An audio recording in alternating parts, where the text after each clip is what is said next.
Well, good morning, members. Members will please come to the floor. Members will please come to the floor.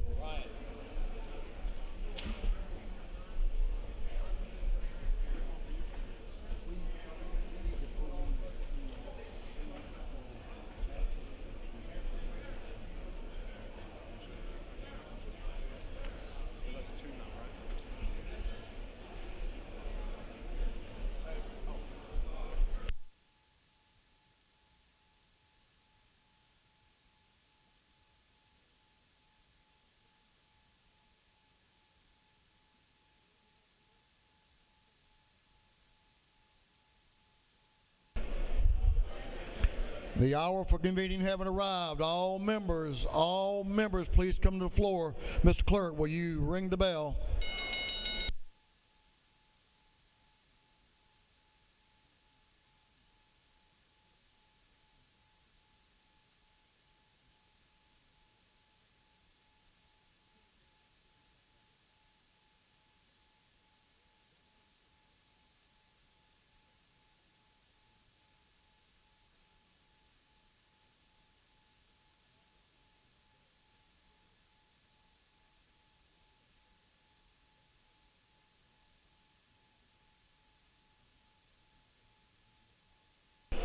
We're going to have the morning roll call.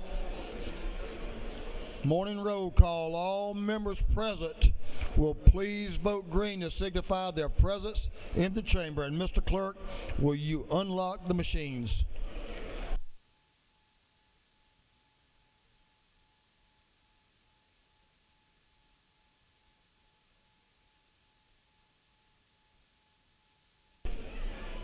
Have all members voted?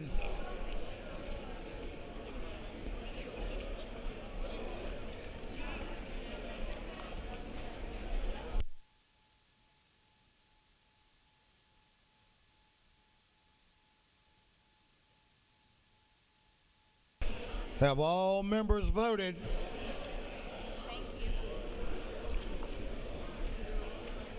If so, the clerk will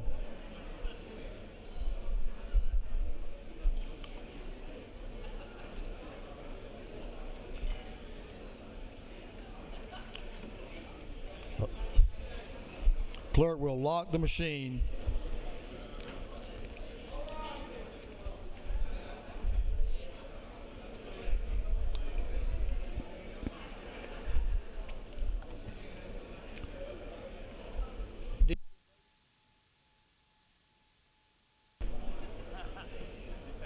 Need to be here about 30 minutes early so you can make sure you get voted in, right? Get your cards in. Good morning, members. Good to see you all this morning on this bright Wednesday morning. We have a lot of work to do today, so we'll get started by asking the doorkeepers to please close the doors and keep them closed. As is our custom, we will begin our day with scripture reading and prayer by the chaplain, after which we will pledge allegiance to the flag of our country. Our chaplain this morning will be introduced by the lady from down in Sweet Onion Country, Vidalia, Georgia, Toombs County, the lady from the 156th House District, Representative Lisa Hagan. Representative Hagan.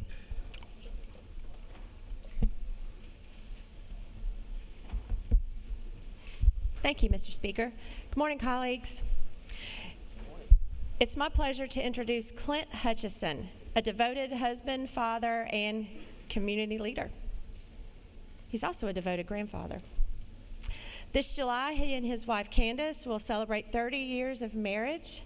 They have 2 daughters and a grandson.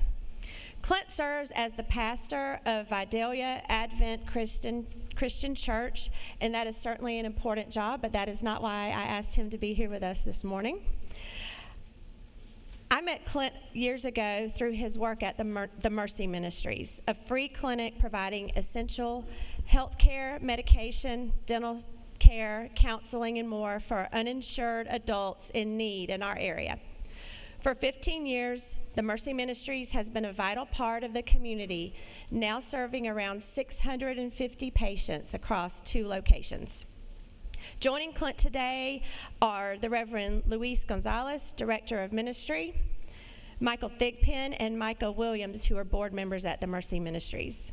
Everyone at the Mercy Ministries offers love, compassion, care, and education to those who have fallen between the cracks. And I'm so proud of what they do in our community. Thank you, Clint, for joining us in the chamber today and for offering us a word of devotion and a reminder of why we do this work that we do.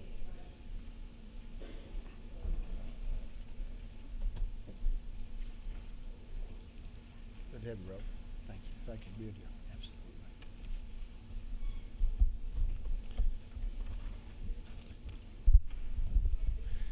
I'd like to take a second and say thank you for the opportunity to be here. Lisa, thank you for the opportunity as well.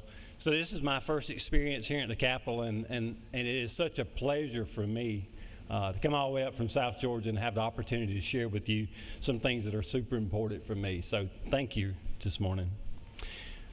I have two short little passages I want to share with you, one of those being a fable from Aesop. The fable is the trees and the axe, and this fable I've taken the liberty to turn it into a little bit of a South Georgia fable. It says, one day a man wandered into a thick pine forest, and he asked the trees for a sturdy branch that he could make for his axe. The trees, wanting to be neighborly, agreed and offered him a young sapling. But as soon as the man fitted his new handle, he set to his work, chopping down the tallest and the oldest pines in his sight. As the older trees fell one by one, an old oak shook his branches and said to the cypress, "Well, we've done it now. If we hadn't given up the little sapling, we might kept our strength and stood for the generations."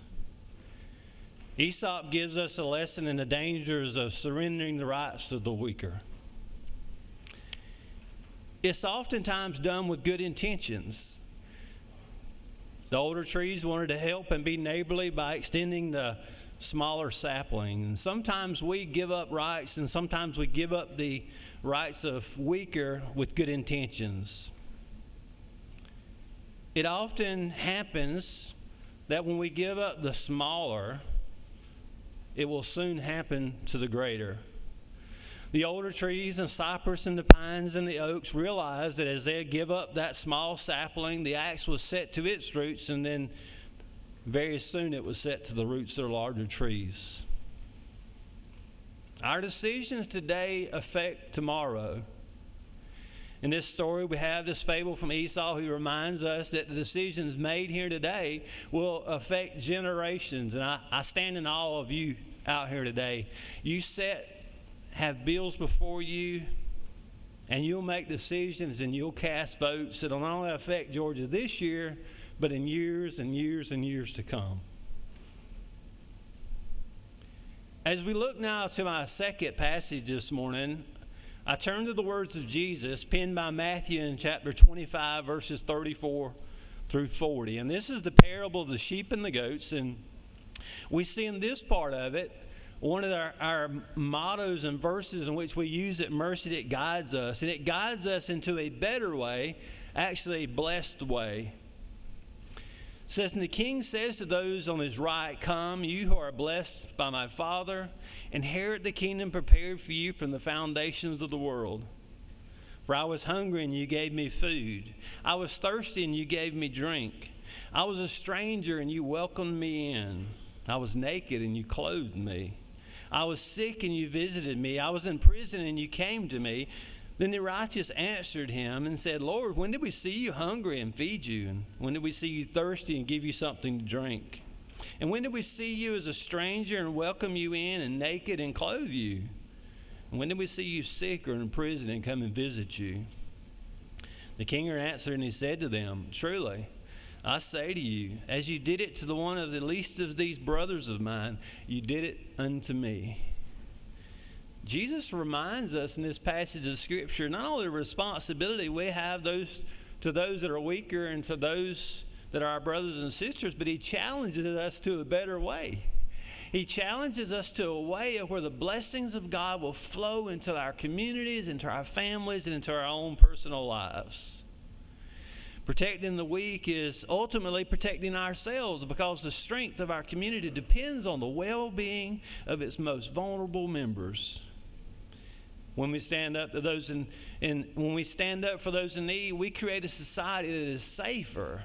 We create a society that is more just and it's resilient for everyone, including our own selves.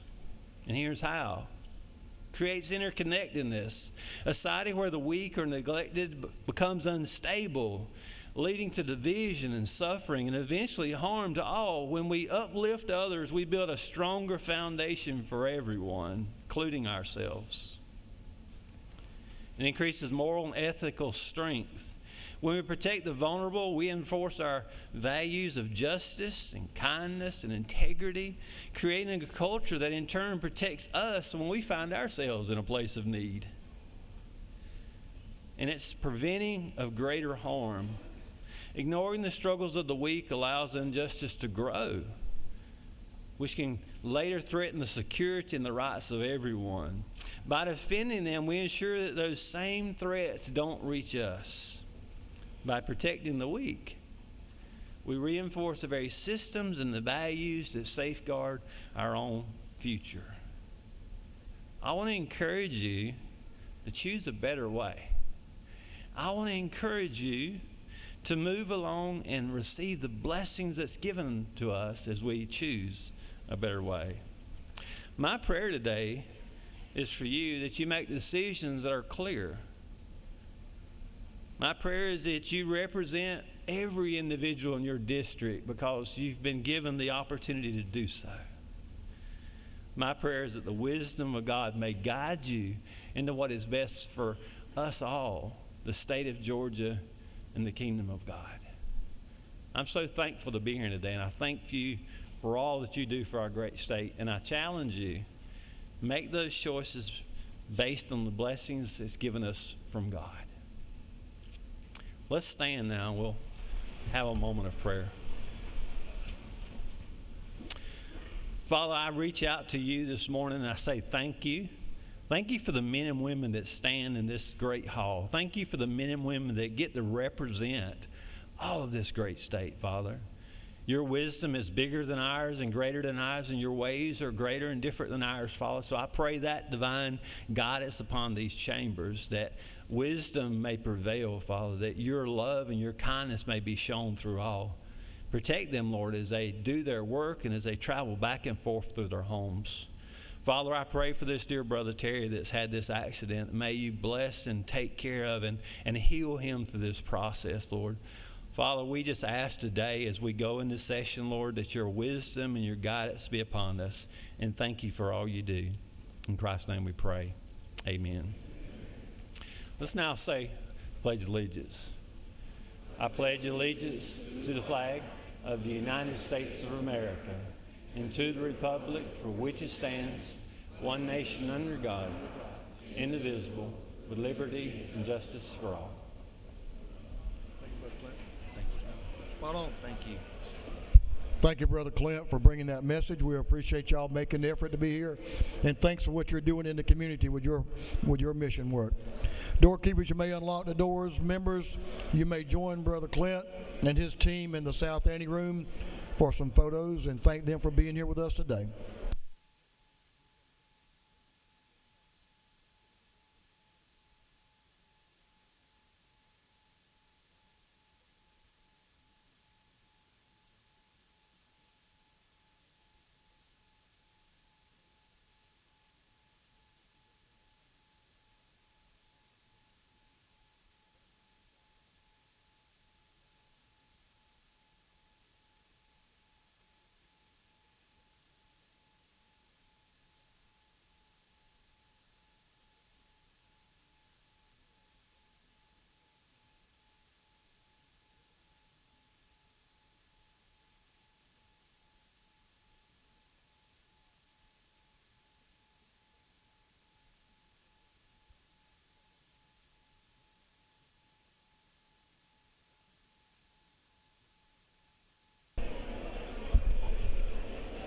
Members, our doctor of the day today is brought to us by Representative Jesse Petrie from down on the coast Dr. Elizabeth Gray. We appreciate Dr. Gray being with us and taking care of that aid station. If you need Dr. Gray, stop by. If you want to just say thank you for serving, stop by. Chairman Hilton, the chair of the Committee on Information and Audits, is recognized. Thank you, Mr. Speaker. It is a great day to be a Georgian. Your Committee on Information and Audits has read the journal the previous legislative day and found it to be correct. Perfect.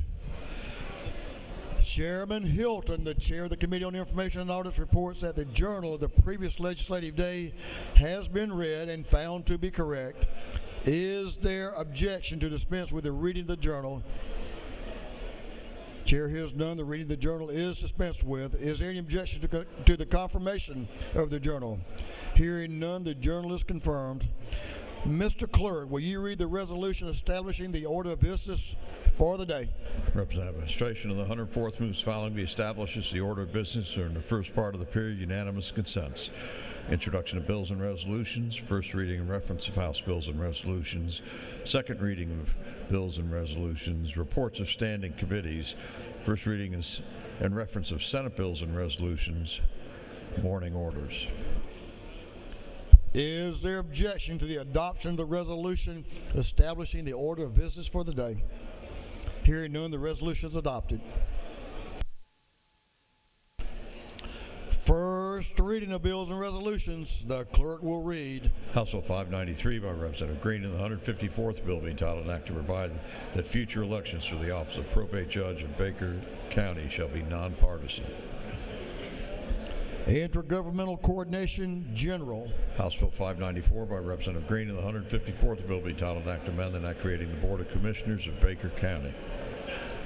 Intergovernmental Coordination. House Bill 595 by Representative Green and the 154th bill be titled, an act to amend the act providing a homestead exemption from Early County School District ad valorem taxes. Intergovernmental Coordination. House Bill 596 by Representative Cannon and the 172nd, a bill be titled, an act to authorize the assessment and collection of a technology fee by the State Court of Colquitt County. Intergovernmental Coordination. House Bill 597 by Representative Donna Tucci of the 105th, McCollum of the 30th, Schofield of the 63rd, Seaball of the 34th, Scott of the 76th.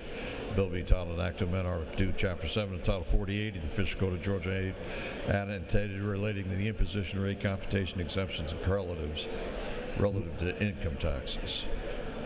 Ways and Means. House Bill 598 by Representative Roberts, the 52nd, Miller of the 62nd, Kendricks of the 95th, Schofield of the 63rd, Evans the 57th, and others. Bill be titled, an act to amend Chapter 2, Title 1 of the Official Code of Georgia, annotated relating to persons and their rights. Public and Community Health. House Bill 599 by Representative Donna Tucci, the 105th, Blackman of the 146th, Irwin of the 32nd, Earhart of the 36th, Silcox of the 53rd. Bill be titled, an act to amend Article 7 of Chapter 3, Title 47 of the Official Code of Georgia, annotated relating to retirement allowances.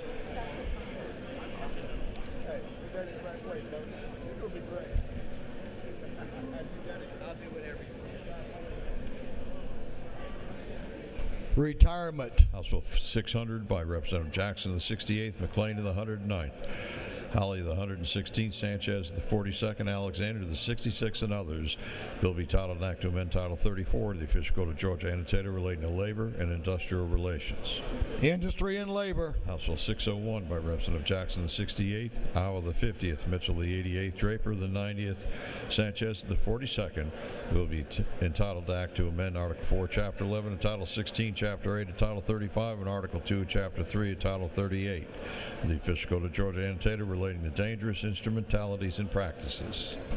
Public Safety and Homeland Security. House Bill 602 by Representative Fleming of the 114th, Barrett of the 24th, Scoggins of the 14th, Carpenter of the 4th, Kelly the 16th, and others. Bill be titled, an act to amend Chapter 1 of Title 20 of the Official Code of Georgia, annotated relating to general provisions relative to education. Higher Education.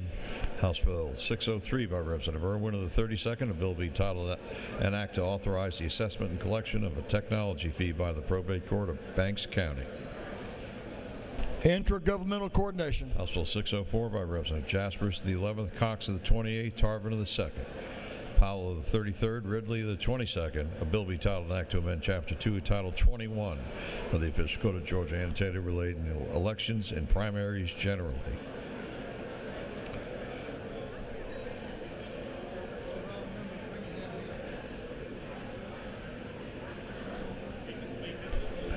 Governmental Affairs. House Bill 605 by Representative Lim of the 98th, Roberts of the 52nd, and Lupton of the 83rd. Bill be titled an act to amend Article 1 of Chapter 2A, Title 31 of the official code of Georgia annotated relating to general provisions related to the Department of Public Health.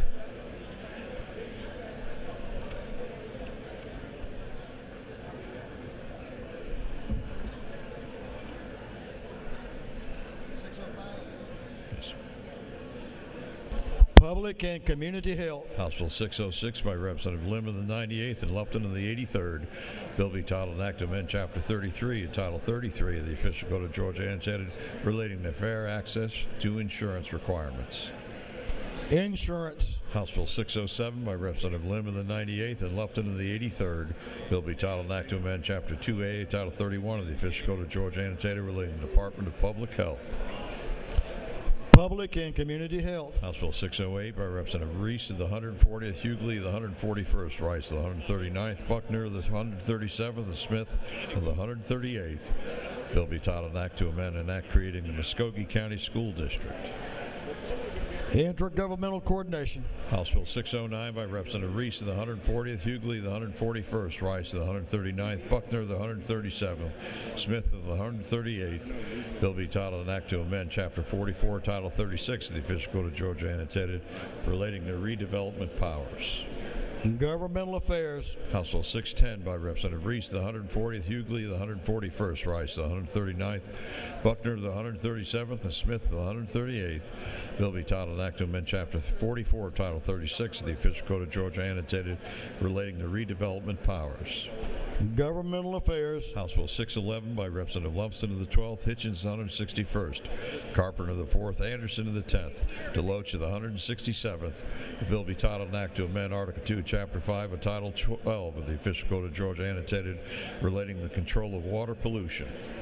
Natural Resources and Environment. House Bill 613 by Representative Smith of the 18th, Jones of the 25th, Workheis of the 157th, Hitchens of the 161st, Evans of the 57th, and others.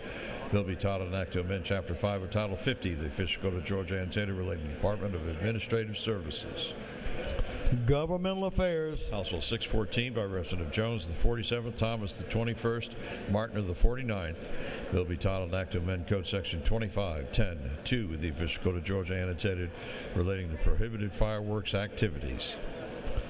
Agriculture and Consumer Affairs. House Bill 615 by Representative Petrie, the 166th, Stevens, the 164th, Gilliard, the 162nd, Hitchens, the 161st, and Jackson, the 165th.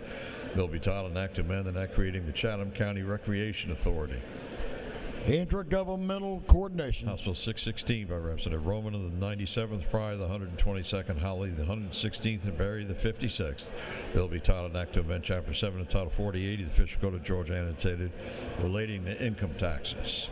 Ways and House Bill Means. 617 by Representative Roman of the 97th, Ridley of the 22nd, Lupton of the 83rd, Powell of the 33rd, Camp of the 135th, and others.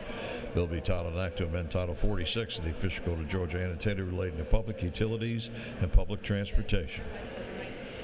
Ag and Consumer Affairs. House Bill 618 by Representative Campbell of the 171st. A bill be titled an act to amend Title 44 of the official code of Georgia annotated relating to property. Judiciary. House Resolution 367 by Representative Okoye of the 102nd, Tarvin of the 2nd, Hughley of the 141st, Reeves of the 99th, Williams of the 168th. A resolution proposing amendments to the Constitution so as to provide that members of the General Assembly elected in 2028 and thereafter shall serve 4-year terms of office. Special Rules. House Resolution 368 by Representative Saints of the 180th, Werkheiser the 157th, Stevens the 164th, Ballinger the 23rd, Townsend the 179th. A resolution creating the Joint Study Committee on Intoxicating Cannabinoids in Consumable Hemp Products.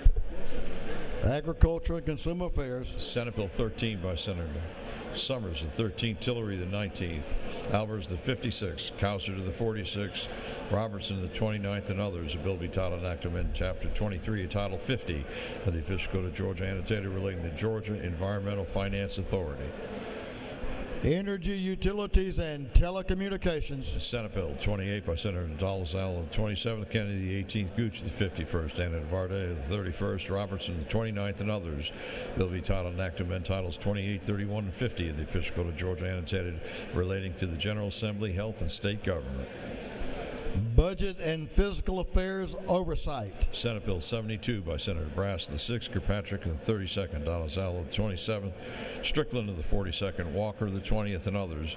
Bill be titled an act to amend Chapter 52 of Title 31 of the official code of Georgia, annotated related to terminally ill patients' rights to try investigational drugs. Regulated Industries. Senate Bill 125 by Senator Walker, the 20th, Setzler, the 37th, Kennedy, the 18th, Strickland, the 42nd, Brass, the 6th, and others. Bill be titled an act to amend Chapter 15 and Title 43 of the official code of Georgia, annotated relating to professional engineers and land surveyors.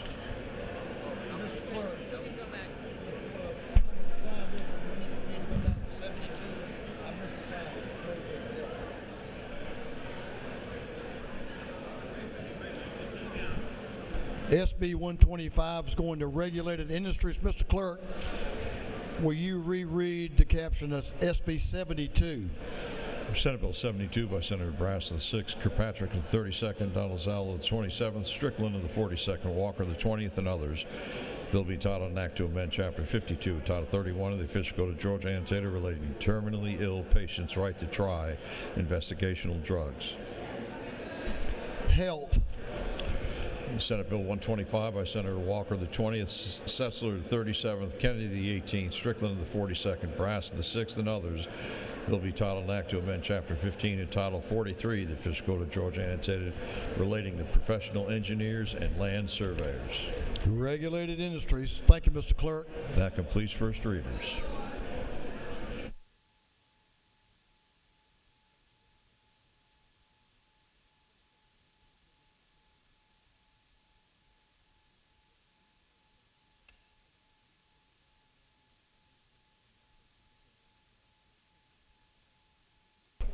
Thank you, members. Second reading of bills and resolutions. The clerk will read. House Bill 566 by Representative Hong of the 103rd, Jones of the 25th, Carpenter of the 4th, Fry of the 122nd, Gunter of the 8th, and others, a bill relating to selling and other trade practices. House Bill 567 by Representative Dempsey of the 13th, Hatchett of the 155th, Hawkins of the 27th, Buckner of the 137th, Taylor of the 173rd, a bill relating to licenses for the practice of dentistry. House Bill 568 by Representative Scoggins of the 14th, and Gamble of the 15th, the bill to authorize the governing authority of the city of Uharley to levy an excise tax. House Bill 569 by Representative Howard of the 71st and Werkheiser of the 157th, a bill relating to employment security. House Bill 570 by Representative Corbett of the 174th, Burchett of the 176th, Ridley of the 6th, Rhodes of the 124th, a bill relating to local government and state government. House Bill 571 by Representative Hawkins of the 27th, Jaspers of the 11th, Dempsey of the 13th, Jackson of the 128th, Silcox of the 53rd, and others, a bill relating to physicians, assistants, and others. House Bill 572 by Representative Persinger of the 119th, Gaines of the 120th, Estration of the 104th, a bill to provide a new charter for the town of Brazelton. House Bill 573 by Representative Stevens of the 164th, Sains of the 180th, Hawkins of the 127th, a bill relating to Medicaid care management organizations. House Bill 574 by Representative Stevens of the 164th, Townsend of the 179th, Hitchens of the 161st, Petrie of the 166th, Gilliard of the 162nd, and others, a bill relating to applicability of workers' compensation to employers and employees generally. House Bill 575 by Representative McCollum of the 30th, Jaspers of the 11th, Powell of the 33rd, McDonald of the 3rd of the 26th, Hagan of the 156th, a bill relating to highways, bridges, and ferries.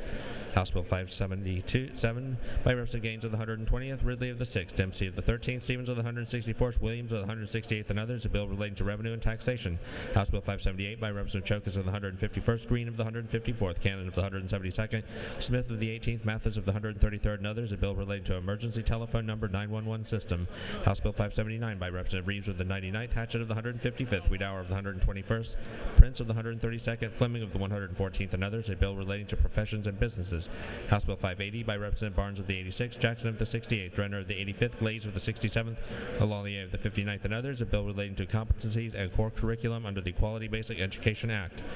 House Bill 581 by Representative Hagan of the 156th, Wiedauer of the 121st, Cannon of the 172nd, Neal of the 79th, Smith of the 18th, a bill relating to alcoholic beverages. House Bill 582 by Representative Gunter of the 8th, Reeves of the 99th, New of the 40th, Hong of the 103rd, Smith of the 18th, and others, a bill relating to crimes and offenses, criminal procedure, and evidence. House Bill 583 by Representative Glaze of the 67th, Hitchens of the 161st, Bonner of the 73rd, Cannon of the 172nd, Newton of the 127th, a bill relating to license plates for certain veterans. House Bill 584 by Representative Petrie of the 166th, Dempsey of the 13th, Taylor of the 173rd, Stevens of the 164th, LaHood of the 175th, and others, a bill relating to food, drugs, cosmetics, health, and mental health.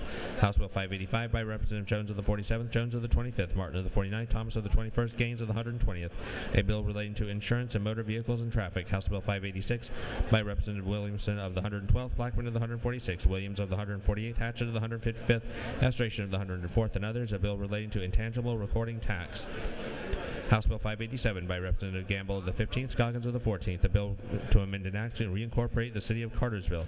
House Bill 588 by Representative Drenner of the 85th, Cannon of the 58th, Howell of the 50th, Park of the 107th, a bill relating to general provisions regarding insurance. House Bill 589 by Representative Drenner of the 85th, Cannon of the 58th, Howell of the 50th, Park of the 107th, a bill relating to medical assistance generally. House Bill 590 by Representative Ford of the 170th, Burchett of the 176th, Corbett of the 174th, McDonald of the 26th, Wiedauer of the 121st, and others, a bill relating to professions and businesses. House Bill 591 by Representative Gunter of the 8th and Wade of the 9th, a bill to authorize the municipal court of the city of Cleveland to charge a technology fee. House Bill 592 by Representative Gunter of the 8th and Wade of the 9th, a bill to provide a new charter for the city of Cleveland. House Bill 612 by Representative Dempsey of the 13th, Mathiak of the 82nd, Jones of the 25th, Oliver of the 84th, Cooper of the 45th, a bill relating to general provisions regarding the administration of mental health, developmental disabilities, addictive disease, and other disability services. House Resolution 347 by Representative Cox of the 28th, Jaspers of the 11th, Glaze of the 67th, Douglas of the 78th, Cannon of the 172nd, and others, a resolution urging all Georgia high schools to establish a flag football program for girls. Senate Bill 10 by Senator Goodman of the 8th, Strickland of the 42nd, Watson of the 11th, Summers of the 13th, and Kennedy of the 18th, a bill relating to the number of judges of superior courts. Senate Bill 12 by Senator Gann of the 47th, Robertson of the 29th, Summers of the 13th, Dixon of the 45th, Still of the 48th, and others, a bill relating to inspection of public records. Senate Bill 68 by Senator Kennedy of the 18th, Gooch of the 51st, Robertson of the 29th, Anadabarte of the 31st, Walker of the 3rd of the 20th, and others, a bill relating to civil practice, contracts, motor vehicles, and torts. Senate Bill 161 by Senator Hofstetler of the 52nd and Payne of the 54th, a bill to provide a homestead exemption from Gordon County School District ad valorem taxes for educational purposes. Through second readers.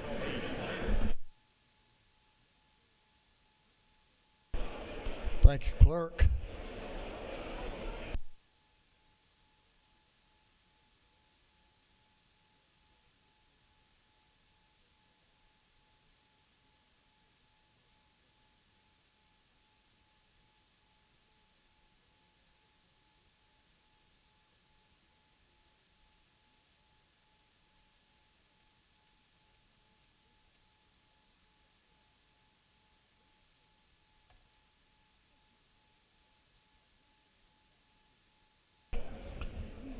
First reading of bills and resolutions, the clerk will read.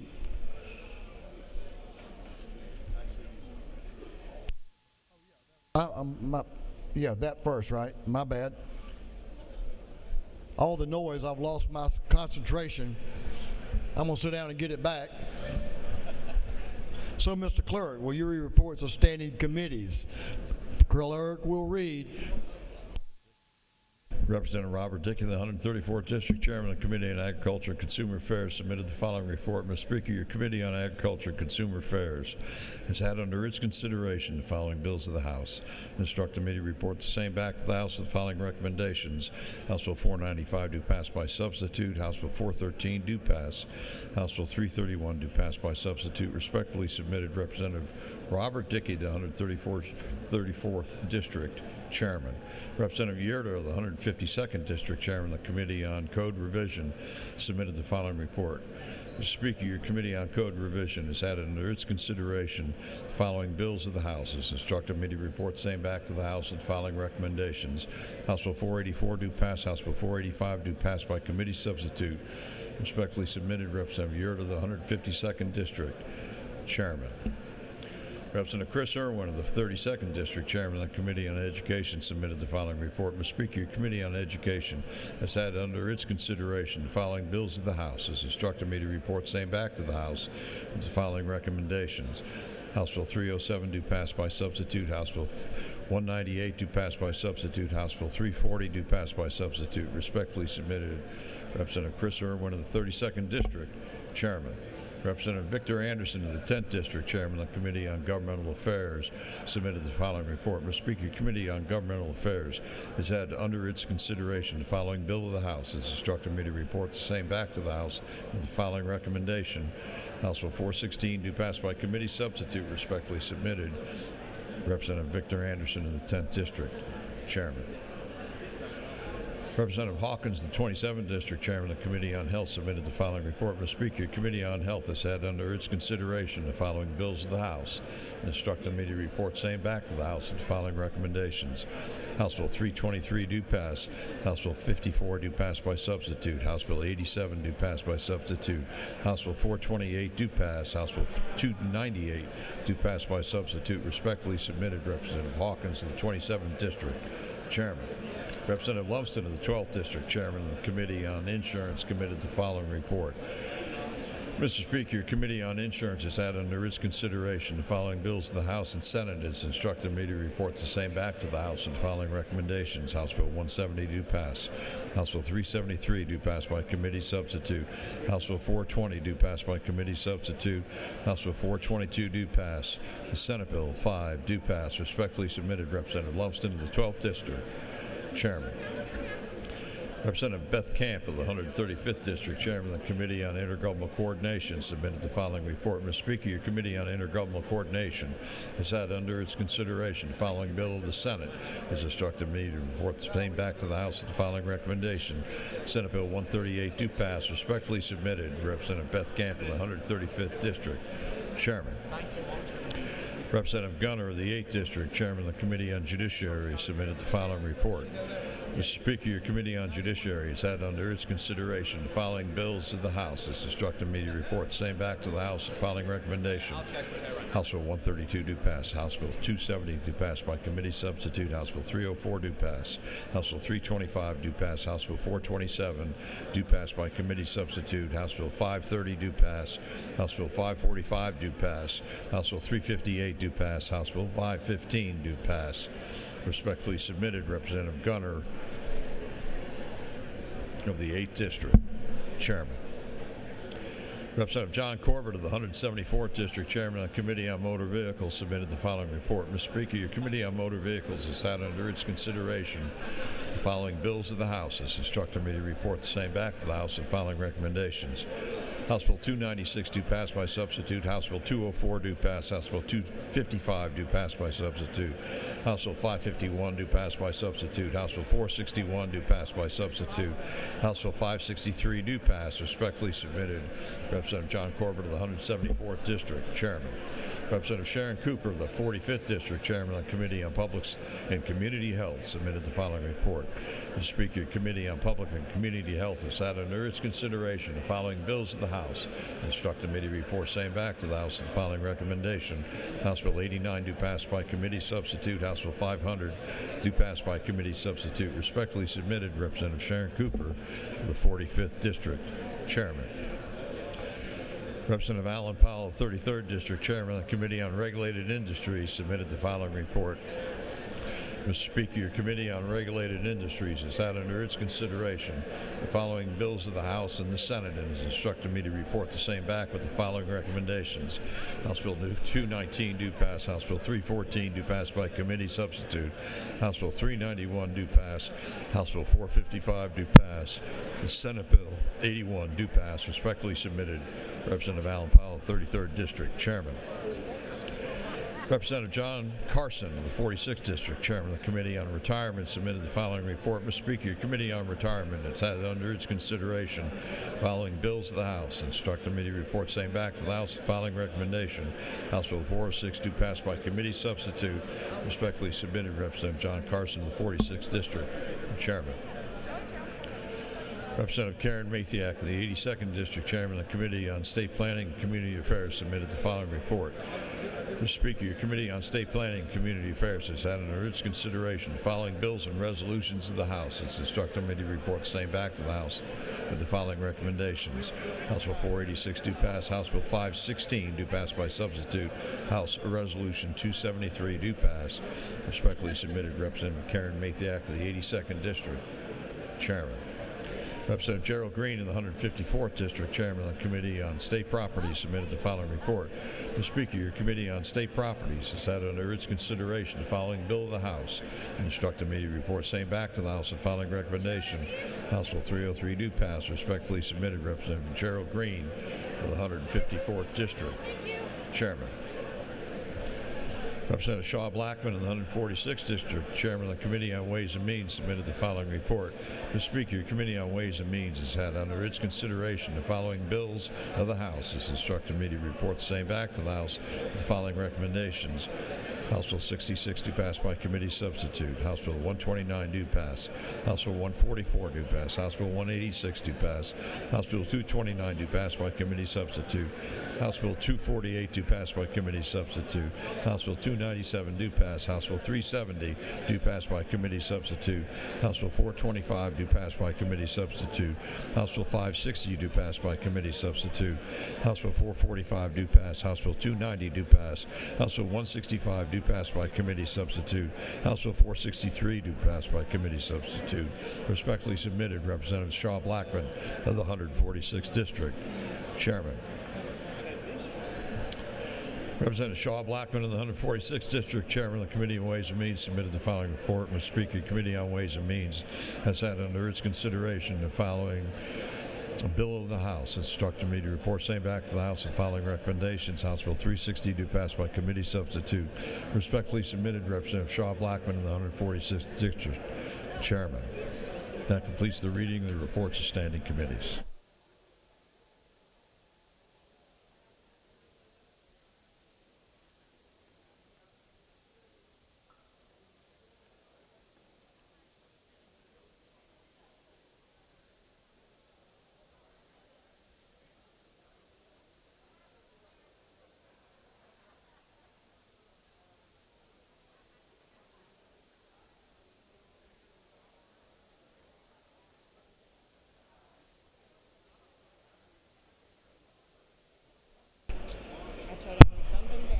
Okay, members, if you'll please come to your seats. Members, come to your seats. We have a lot of guests in the gallery. Some folks we want to recognize and honor. Members will please take their seats. Here is the dilemma. We have quite a few bills on the calendar today. We're going to work right on through lunch, so you might better snack. But we have 42 morning orders. Not quite, but almost. Pretty close. Pretty close. So here's our posture. You will have a maximum of 1 minute. But we do have 24 morning orders. And some folks here that have traveled great distances to be recognized and appreciated. So, I hope everyone here will care about their neighbor. Y'all need to listen to this, because it may be you who doesn't get to recognize your friends here. You'll have up to 1 minute, but if you take less, that will allow someone else to have a morning order. Or there may be someone who doesn't get a morning order this morning, and it may be you. So I'll ask you to give consideration to your neighbor. And I'm going to call up Leader F. Stration for a morning order and some friends. And I'm going to tell you who's on deck that means you come on up to the front and be ready to go.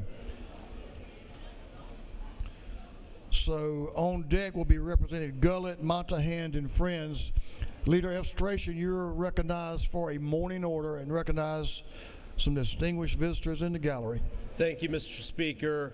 Well, good morning, everyone. It is Scout Day here at the state capitol. We have scouts from all over the state of Georgia who are here. Scouting is such an important program for our youth throughout the state. Members, if you would please join me, rise to give a round of applause for our scouts. And scouts, if you'd please stand as well. Thank you, Mr. Speaker.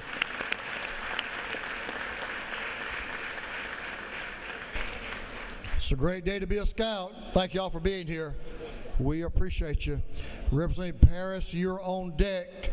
Representative Gullett, Montahand, and friends are recognized for a morning order. Thank you, Mr. Speaker. Members, today I rise to recognize two outstanding young innovators from Panther Elementary, Anna Borsch and Nellie Kleidner. As fourth graders in their venture class, they participated in Georgia Tech's K-12 Inventure Prize competition, where they developed Grocery Eyes, an app designed to help visually impaired individuals navigate grocery stores independently.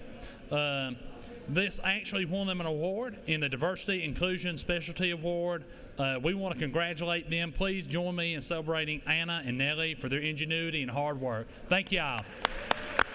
They're right there.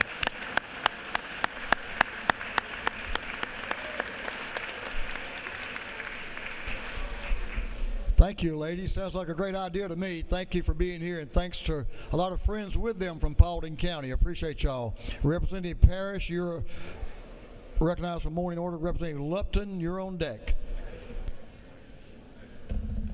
Thank you, Mr. Lady, we'll Speaker. suspend just for a moment. Come on up, lady. Come on up. Thank you, members. Proceed. Thank you, Mr. Speaker. Today is also Pace Center for Girls Day at the Capitol, and they're here with us. Girls, would you show us where you are? There they are. Yay! Everybody, if you'll give them a hand clap. The PACE team of counselors and educators provide free year-round middle and high school academic services, counseling, life skills training, career preparation, and more, developing individualized approaches based on each girl's unique strengths, life experiences, and needs. We just are so grateful for you all being here today. Rebecca Richards, we're so grateful for your leadership. Thank you all. Thank you, Representative. Thanks to the PACE group. Sounds like great work there to me, Representative Parrish. Representative Lupton is recognized. Then we'll have the Augusta delegation will be recognized next. Representative Lupton and friends. Thank you, Speaker. I want to honor Gina Galois today. She is a children's author, language enthusiast, and wildlife advocate based in Chamblee, Georgia. Hey! She publishes children's books in 3 languages, English, French, and Spanish. She's a former French professor and now blends education and storytelling to introduce young readers to misunderstood creatures, especially possums and nocturnal wildlife. She's passionate about conservation and neurodiversity. We are so glad to have her today. Thank you so much, Gina, for coming, and I've got a beautiful resolution for you. Thank you. Thank you for being with us. Thanks for recognizing that author there, Representative Lupton. Representative Prince and the Augusta delegation, a very robust delegation. Augusta, Greater Augusta delegation. Greater Augusta delegation. You're going to honor Augusta University? Is that what you're doing? Yes, sir. That's what we're going to do. Gentlemen, good morning, colleagues.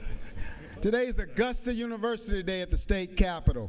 We're proud to be home of the home of the Medical College of Georgia, the 4th largest medical school in the country, the Dental College of Georgia, the only dental school in the state of Georgia, and the Georgia Cyber Center. Along with WellStar, partnered with our own hospital. Today we have with us our president, Dr. Russell King, and his lovely wife, the First Lady, Miss Karen King. They're up in the gallery as they're walking in. Please wave at us, and please give them a warm house welcome Augusta University Day. Go Jags. Thank you, Brooks. Good job. Thank you. Welcome to our friends from Augusta. It's good to see y'all, and y'all have a little medical school there, I think, too. Is that correct? And a great university. Thank you for what you do for our state, and we're proud y'all are with us today. Thank you, President Keene. It's congratulations. I think since you've been here, you've been anointed as a president, I believe. Is that correct? Absolutely. We're proud of the work you've been doing and the work you're going to do. Representative Camp, recognized, and friends recognized for a morning order. And Representative Miles, you're on deck. Thank you, Mr. Speaker. I stand here today with Chairman Ballinger honoring Georgia CASA. It is an honor to stand before you today and come together to support one of the most vital missions of our state, advocating for the well-being and future of Georgia's most vulnerable children. CASA volunteers and staff play an essential role in ensuring that children in foster care have a voice, a champion, and a guiding light in their journey towards stability and hope. The work of Georgia Court-appointed special advocates, or CASA, is nothing short of life-changing. Every day, CASA volunteers step forward to be the voice of a child in court, ensuring their best interests are not only heard but prioritized. If you will join me in welcoming Georgia CASA, they should be up in the gallery. Thank you for all you do.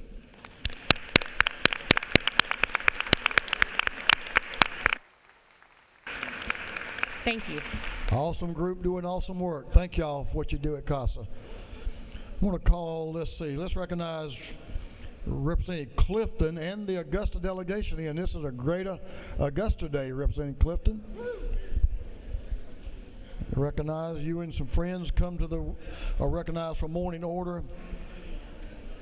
And then we're going to have Chairman Hawkins and Newton. Got everybody? Thank you, Mr. Speaker. I'd like to recognize Greater Augusta today. This is a day that the leaders of the industry and our community come up to the Capitol to meet with representatives, understand what's going on, and make sure we know what's important to them. I want to recognize our commissioners in the Augusta and Columbia County area. I also want to recognize Mayor Garnett Johnson and Doug Duncan, the chair of the Columbia County.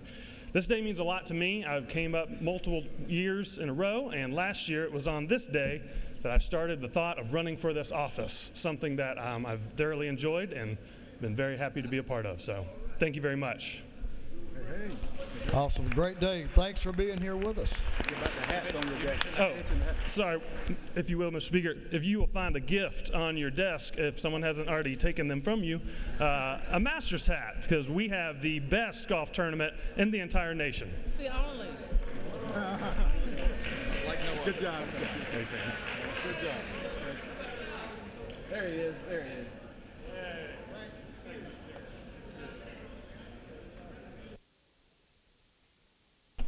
Representative Miles, I apologize. I wanted to call you while you're up here. So, Representative Miles, if you'll come back up and let us hear your morning order, that'd be a good time right now. Is that good with you, sir? Absolutely. Let's hear you. Gentleman's recognized. Representative Martinez, you're on deck. Good morning, colleagues. Today, we celebrate a woman that was more than a voice. We celebrate she was a visionary, she was a force, she was a testament to what's possible when talent meets purpose, when courage meets opportunity, and when someone who dares to dream beyond limits before them. Jessie Norman was born in the city where I serve as representative, Augusta, Georgia. Her voice belonged to the world. She wasn't just an opera singer. She was an artist, a storyteller, and a beacon of excellence. When she stepped onto the stage, she commanded it, not just with her voice, but with her presence and with her dignity and with her unshakable belief that she belonged. And that is what's her gift to us.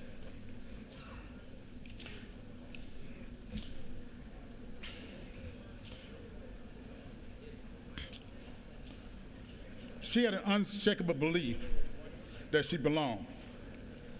And that was her greatest gift to us. Jessie Norman didn't just show the world what she could do. She showed the world what we all could do. She reminded everyone, every child sitting in a church choir, every young person that dreams bigger than their circumstances, that greatness was within reach. Thank you. Thank you. Appreciate it. Okay. I gotta go. Thank you, sir. I can go now? Okay. All right. Wrap it up pretty quick now. As I said,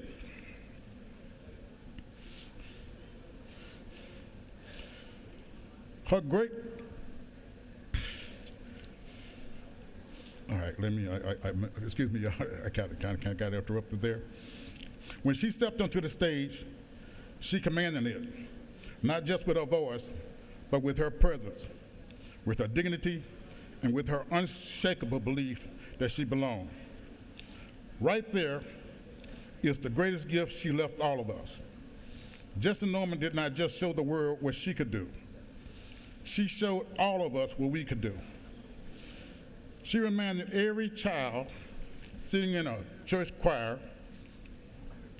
every young person daring to dream bigger than their circumstances, that greatness is within reach.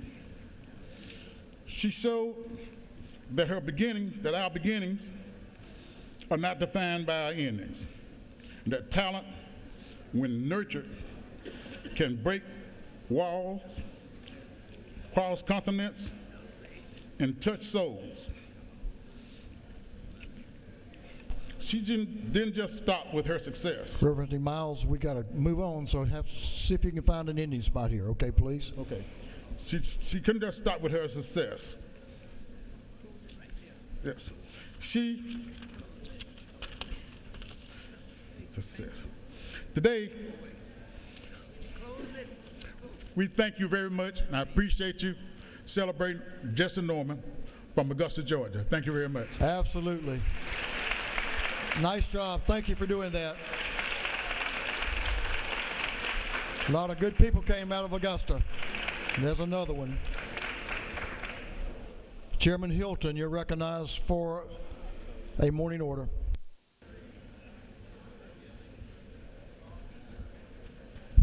Thank you, Mr. Speaker. Ladies and gentlemen, today is Charter School Day at the Capitol. Charter schools, we have 110 schools here in Georgia serving over 67,000 students. They are in high demand. We have over 21,000 students who are on wait lists across the state. The beauty of charter schools is they receive less funding, more flexibility, and achieve higher results. I want to highlight two charter schools in my district specifically, International Charter School of Atlanta and International Charter Academy of Georgia. We've got some of the students up in the gallery here. Look at them. That is awesome. These students learn French, German, Mandarin, Chinese, Japanese immersion, and they are rock stars. Konnichiwa. Thank you. Good to have y'all. Chairman Tarvin and Representative Horner are recognized for a morning order. Chairman Chokus, you're on deck. Thank you, Mr. Speaker. Folks, we have a very special... Gentlemen, suspend just for a moment. Have some good folks who travel to be here, so give the gentleman, both gentlemen in the well, your attention, please. Proceed, please. Thank you, Mr. Speaker. We have a very special group here today. They've got a dose of what being in Atlanta's like. Left home at 6 o'clock, and they have made it to the galley 5 hours later. We would like to welcome Superintendent Chance Nix from the Catoosa County Schools, Assistant Superintendent Dr. Butler, and the Superintendent's Student Advisory Board, a very special group of kids, and I want them to stand up because they're very special to our group. Thank you very much.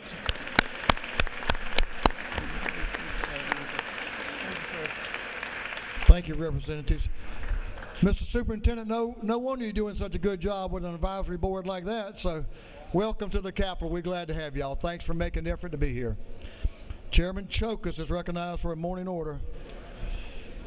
Thank you, Mr. Speaker. It is indeed a pleasure to get to welcome the Marion County High School AP Government class.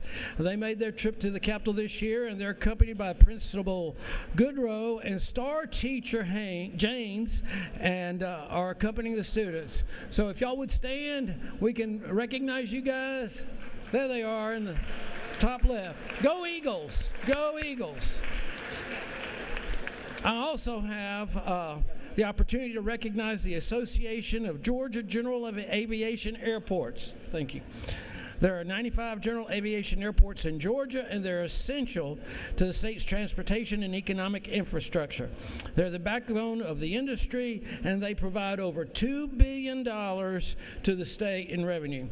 Our economic impact, I'm sorry. Joining us representing the airport, so I hope Macaluso, Mario Evans, Amber McCall, who's the president, and Nate Shatner. Blue skies, guys, blue skies. Thank you. Thank you, Mr. Speaker. Thank you. All you pilots, blue skies, no doubt. Chairman Hawkins and Chairman Newton recognized for a morning order.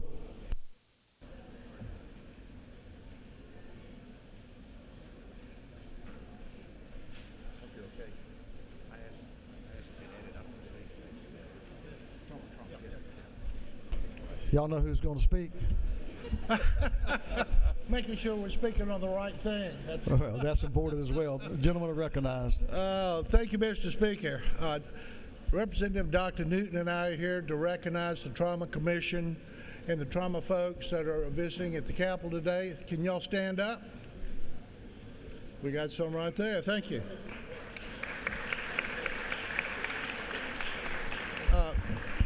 I think, as we all know, trauma is a leading cause of death for those under the age of 45.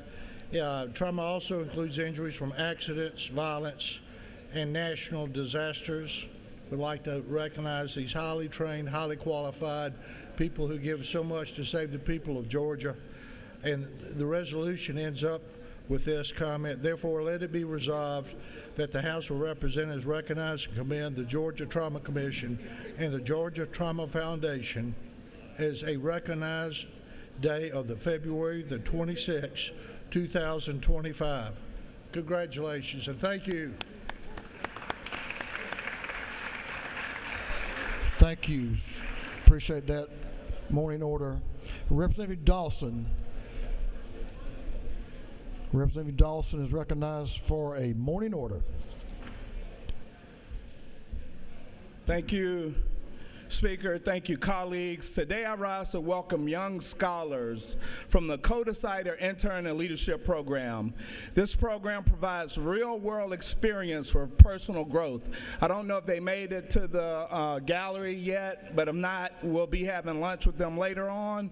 I love the concept of giving young people a co-decider to help them with some of life's tough decisions. I've also admired what Representative Fry does. And I don't know if you guys have heard the rumors, but there's quite a bit of intrigue under the Gold Dome because my interns, they set me down. The conversation went something like this: okay, Dawson, you're the face of this operation. Are you not the face of this operation? We're the brains. I say all this to say that we have to spend time with young people, and it's important that we pour into them, so it's good to have these mentees in the audience today. Thank you very much. Thank you. Thank you, Representative Dawson. And welcome to those folks you just recognized. Representative Jackson recognized for a morning order, and friends. Thank you, Mr. Speaker. Ladies and gentlemen, we are honored to have the Georgia Minority Supplier Development Council here. They're standing right over there. With us today, they're commemorating a remarkable milestone of 50 years, Mr. Speaker, of fostering economic growth and empowerment in Georgia, which also helps us to become the #1 state to do business. And we also have the Southern Crescent Women in Business founder Ariel Shaw and group. And with that, thank you all for being here. Thank you. Thank you, Representative Jackson. Good groups. Appreciate everything y'all both are doing to make our state continue to be #1 place. We really appreciate that. Representative Donahue. recognized for a morning order. Oh, this is a good one. Y'all pay attention to the gentleman in the well.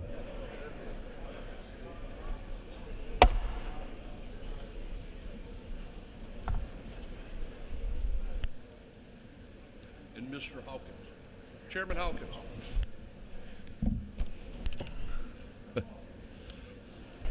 Chairman Hawkins, well, I think we're going to talk about an area that's important to you. I think that's where you come from. Don't you live in Hall County? Well, this is a good one right here. Just cross country between you and Representative Donahue, but these folks can get there. The gentleman's recognized. Thank you, Mr. Speaker. We stand before you today. Every year it seems like we're privileged to bring North Hall High School or middle school down, and they win the state championship overall. North Hall Middle School has won it 3 years overall in a row. And the high school girls this year, the first time in the history of North Hall High School, won the state championship girls. Would like to read just a little bit on this. It says, whereas the 2024 cross-country season was a historic and record-breaking year for North Hall High School, highlighted by the girls' team winning the GHSA Class 3A state championship, the first ever girls' state title in any sports in the school's history. The North Hall girls secured the championship in the dominant fashion, placing 5 runners in the top 14th at the state meet, with senior Clodagh O'Brien earning the individual state championship title. And after an outstanding career of 4-time region champion, the school record she has in the 1,600 meter and the 32. And the girls' team saw additional all-state performances from Summer Mucklow, who finished 2nd, Harley Smith, who finished 5th. The North Hall boys were runner-up, where senior Bryant Young was 3rd in the state.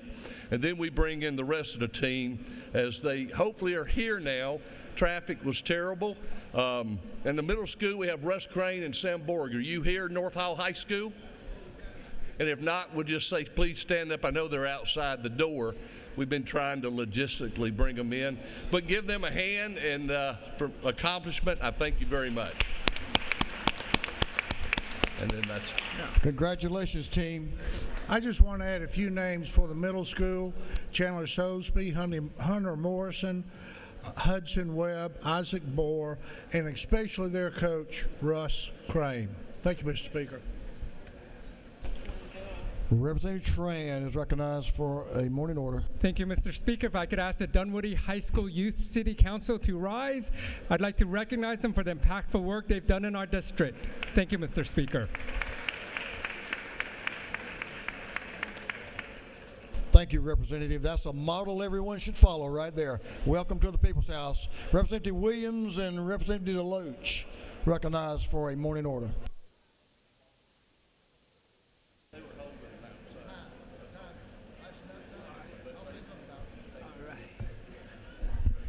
Thank you, Mr. Speaker.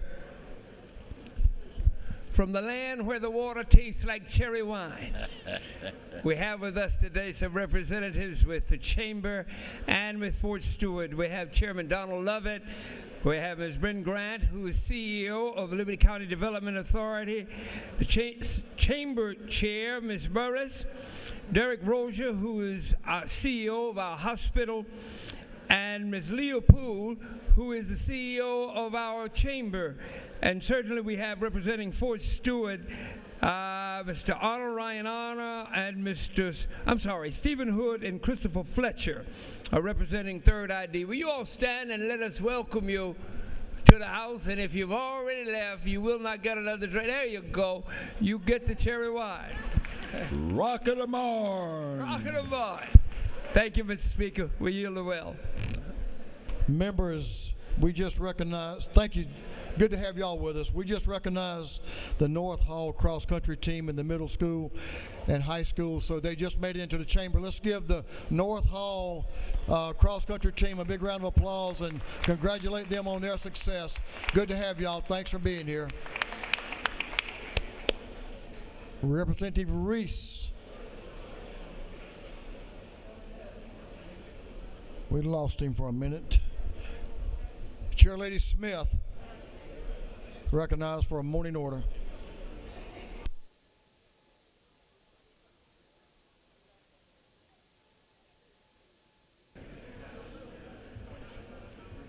Thank you, Mr. Speaker. If the Coweta delegation will join me, please. Good morning. We're here today to recognize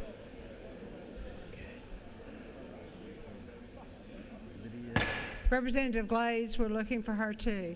But we're your Coweta County delegation. I'm speaking to Northside Elementary School that's in the balcony, and y'all can stand while we just welcome you.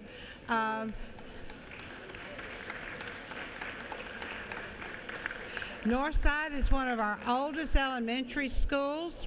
It's one of the schools with a pre-K program. I love going there every year, reading to the students and being part of the program.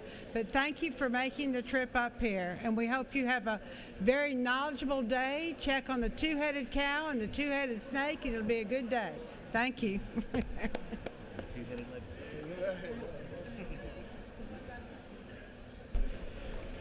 Chairman Carpenter, recognized for morning order. All right, folks. Two things. I'm going to spit it out pretty quick. Welcome, Leadership Dalton Whitfield. If you're in the balcony, please stand. Thank you for being here today. Appreciate the program that our chamber puts together every year to bring folks down to the Capitol. And the second piece of today is Georgia Restaurant Day at the Capitol. It's not a bad day to take up a cornbread bill. It's a $30 billion industry, over 500,000 jobs statewide. There's over 23,000 restaurant establishments, many of them like myself that are independent. They make your neighborhood great, they make your waistline bigger, and they make your people agree. Thank you.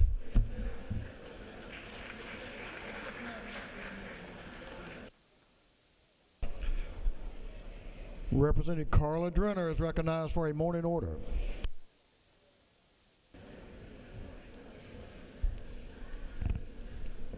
And friends. Thank you, Mr. Speaker.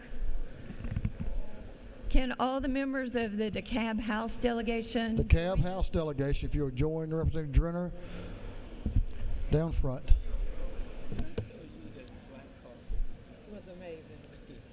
Good morning, everybody, and thank you, Mr. Speaker. I'm honored today to stand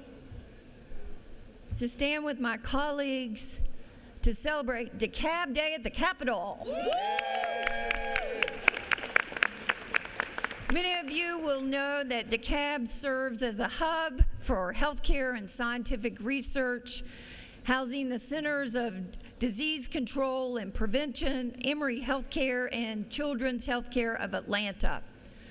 We are joined today by the presiding officer, Michelle Long-Spears, Super District Commissioner Ted Terry, and Super District Commissioner Ladina Bolton.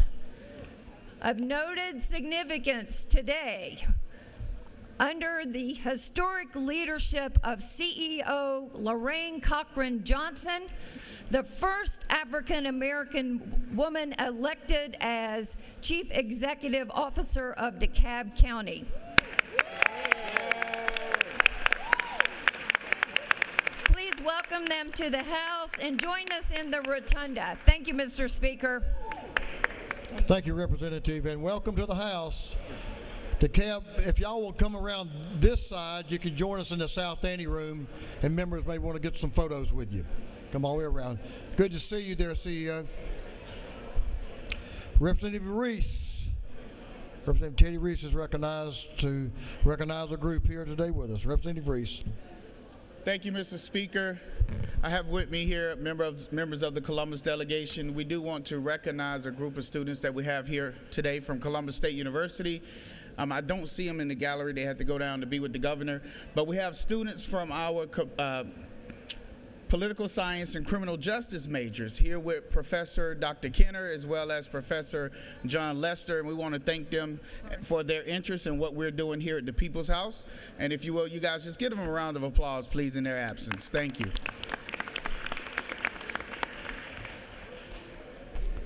Columbus State, a fine institution. We appreciate them. Representative Angela Moore, recognized for a morning order.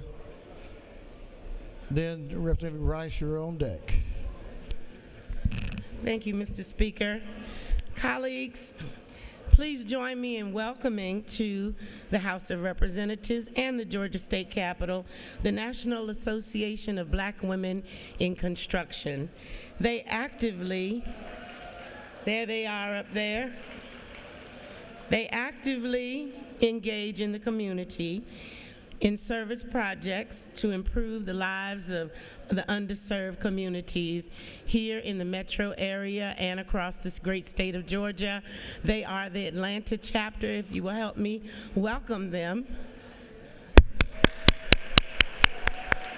And I will meet you all on the third floor for pictures. I yield to Wellen. Thank you. Thank you and welcome. Appreciate what y'all do as well.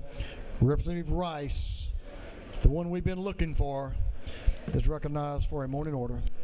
Good morning. Many of you know how close foster care is to me. Today we've got a great organization representing 16 different community homes and foster care.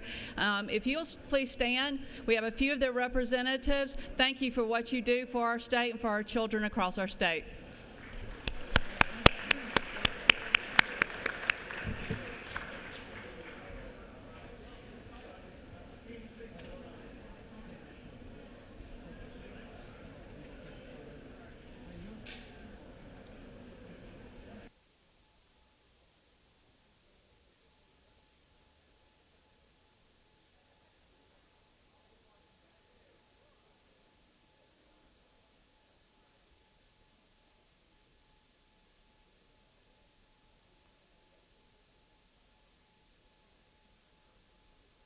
Members, we're ready to move on to the rules calendar. We have some work to do, and we're going to get to it.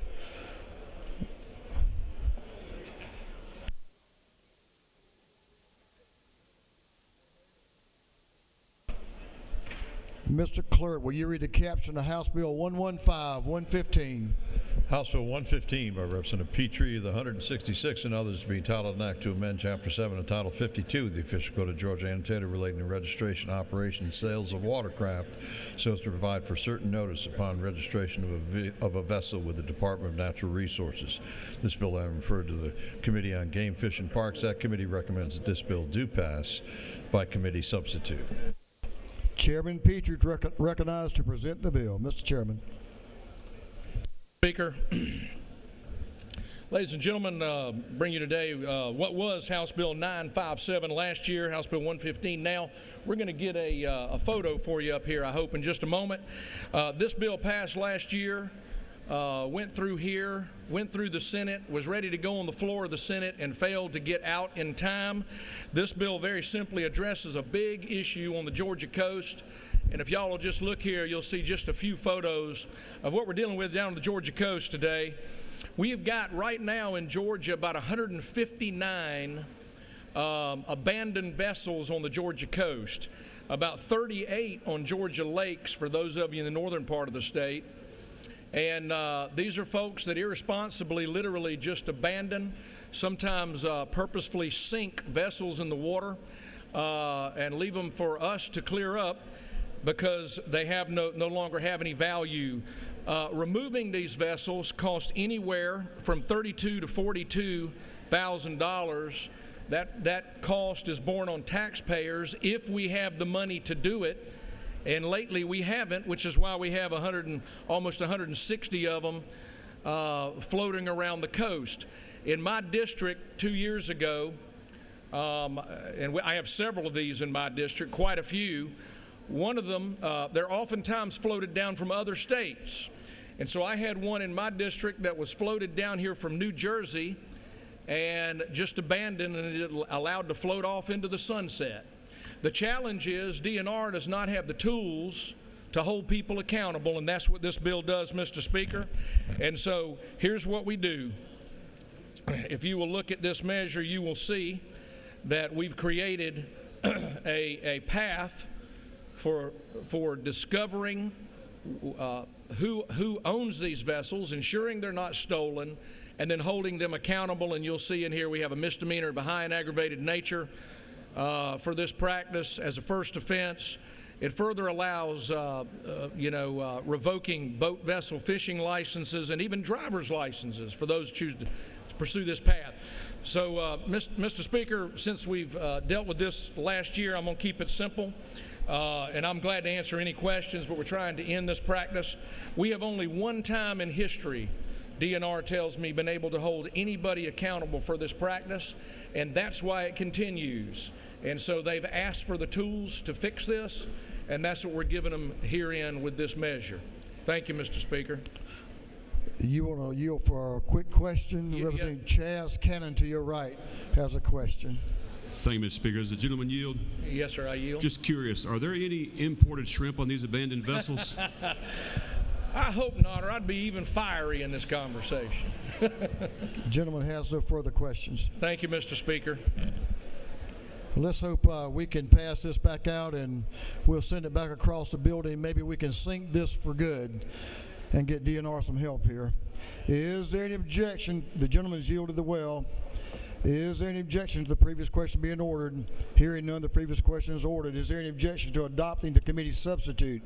Hearing none, the committee substitute is adopted.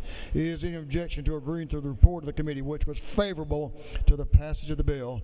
Hearing none, the report of the committee is agreed to. Shall this bill now pass? All in favor of the passage of the bill will vote yes. All those opposed will vote no. And Mr. Clerk, will you unlock the machine? What's next? I thought that's the one he just wanted to hold. It was 91. Oh, I thought it was 208 license plate.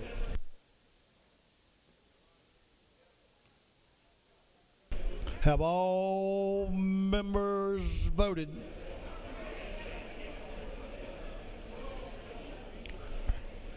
All members voted?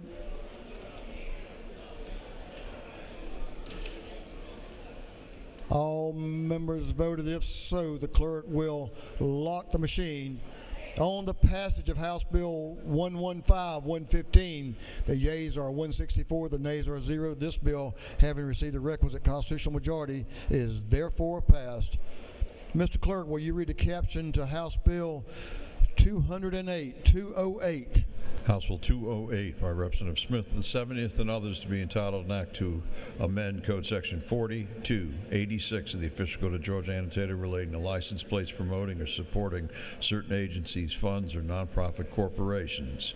This bill having referred to the Committee on Motor Vehicles. That committee recommends that this bill do pass by committee substitute. Representative Lynn Smith is recognized to present the bill. Chairlady Smith. Thank you, Mr. Speaker and members of the House. I bring to you today House Bill 208. It creates 4 new license tags. To explain to you the wonderful advertisement that these license tags do for Georgia, it is a way to promote our state in every way. And in this particular set of license tags, you're going to like what we have for you to look at. So for the first plate is for the Georgia State Parks. And we all have parks or near a park that we dearly love in our state. The second tag is for something called the bass tag, something about the world-renowned fish caught way back when, very popular. And this goes to the protection of the environment for the bass fish, and which also brings several hundreds of people to Georgia. The next 2 tags, as this bill was moving through the process, 2 more tags were added to it. One is for the Shepherd Center. And for those of you who are not familiar with the Shepherd Center, take a moment and think of where Chief of Staff Terry England is right now. He's at the Shepherd Center. This is an organization that would a practice, a hospital that was for those who are disabled, and it's in Georgia, and it is very well renowned and known. And then the last tag will be to support our veterans and their families. And so all 4 of these tags, first of all, go to foundations, but they also give us a great way to promote and let everybody know we've got the best state in the United States. So thank you, Mr. Speaker. Lady has no questions. Thank you. Well, let's get this car passed. Thank you.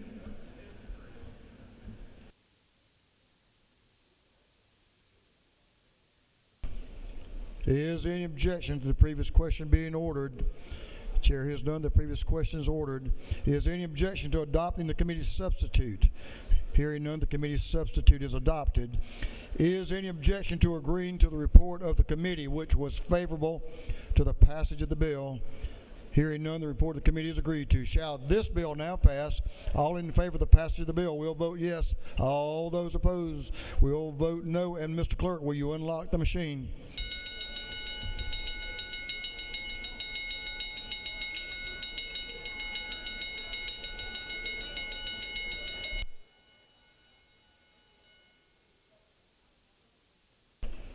Have all members voted?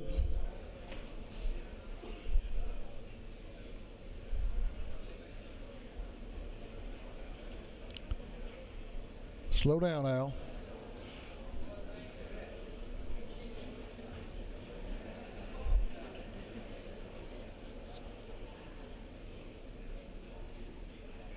All members voted. If so, the clerk will lock the machine on the passage of House Bill 208. The yeas are 167, the nays are 0. This bill, having received the requisite constitutional majority, is therefore passed. Mr. Clerk, will you read the caption to House Bill 172? House Bill 172 by Representative Huddleston of the 72nd and others to be entitled an act to amend Part 6A of Article 7 of Chapter 3 of Title 20 of the Official Code of Georgia annotated relating to state veterinary education so as to provide for limits on the student loan forgiveness program. This bill having referred to the Committee on Higher Education, that committee recommends that this bill do pass. You ready? Representative David Huddleston is recognized to present the bill.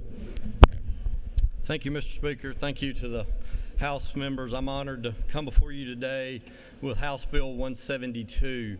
This is the bill that I brought before you last session that passed favorably out of the House, made it all the way through Senate rules to the floor, and never got called up on Sunny Day. Basically, this is an existing program that started back in 2016. And like I said, as I mentioned, last year, basically Georgia's in a dire need for large animal food industry vets. So like I said, looking in within this program, basically this program has allowed for any graduating student and anybody that's been practicing veterinary medicine 10 years or less. The maximum loan amount is presently at $80,000. We want to increase to $90,000. Instead, it raises the annual loan purchase from $20,000 to $30,000 annual payment per applicant. This expands the eligibility of service area to rural counties of population 50,000 or less. This is from the 2020 census, and it was originally at 30,000 population or less. This will allow 118 counties in the state of Georgia that these veterinarians can serve. They can be residents within a county above 50,000 as long as they're willing to serve large animal practice in those rural counties. And basically within that is a requirement that they have to serve at least 20 hours a week in large animal medicine. Basically, this was a one-year program. We're looking at basically, instead of having to reapply each year, once you apply, it would be for a term of 3 consecutive years. And we clarified some language. It said it shall not be necessary for the contract enrollee to reapply after entering into a contract, provided, however, there will be a board may be required to contract enrollee to provide annual certification to continue compliance. So basically that's meaning that we just want to make sure that they are serving in those rural communities, and by serving for 3 years, what we're kind of hoping is we get those individuals that serve in those rural communities. After 3 years, they may kind of create themselves and decide to stay in those rural areas to serve. With that, Mr. Speaker, that's the bill, and I'll stand for any questions. Gentleman has a couple questions. Representative Ramond up on the center aisle to your left. Thank you. Is recognized for a question. Thank you, Mr. Speaker. Does the gentleman yield? Yes, ma'am. So I'm just curious why it says for those who've been practicing 10 years or less, what was the thinking behind that? Basically, like I said, you get to thinking there within the number that may be coming out, basically the incentivization of getting those practicing, it'd be like if you practice less than 10 years in a community that you might say, okay, I'm willing to go serve in that rule, so it'll allow you to be an applicant to serve. Gentleman to your left, Representative Spencer Fry, is recognized for a question. Does the gentleman yield? Yes, sir. Isn't it true that we, at one time in the past couple of years, only had about 4 or 5 students within the large animal veterinary program pathway?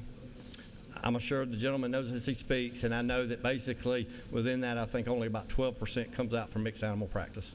Absolutely. And isn't it also true that this is going to help our farmers grow cattle and grow food for the state of Georgia? And that's what we need right now. Absolutely. As I stated last year when I was in the well, our Department of Ag Commissioner says food security is national security. Thank you, sir. Thank you. Representative Dickey, Chairman Dickey to your right, is recognized for a question. Thank you, Mr. Speaker. Does the gentleman yield? Yes, sir. I'd just like to follow up on that previous statement. Appreciate your efforts in this. It's vitally important to our farm economy to get more large animal vets. We're desperately short, so thank you for this bill. Thank you, sir. Mr. Speaker, with that being said, I yield the well. The gentleman has yielded the well.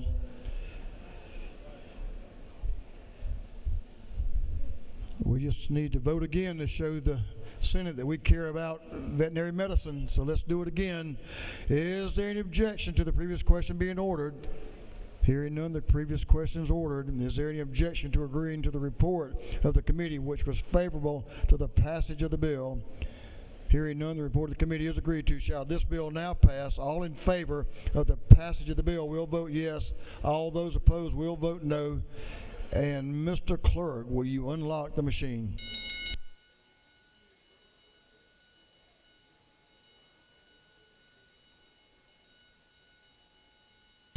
Have all members voted? For what purpose does Representative Barnes rise? Parliamentary inquiry. State your inquiry. Is it not true that this bill will expand access and create a pipeline for our veterinarian scientists, veterinarians? Absolutely. That's the purpose. Thanks for the question. Have all members now voted? All members voted. If so, Mr. Clerk, will you lock the machine? On the passage of House Bill 172, the yeas are 164, the nays are 4. This bill, having received the requisite constitutional majority, is therefore passed.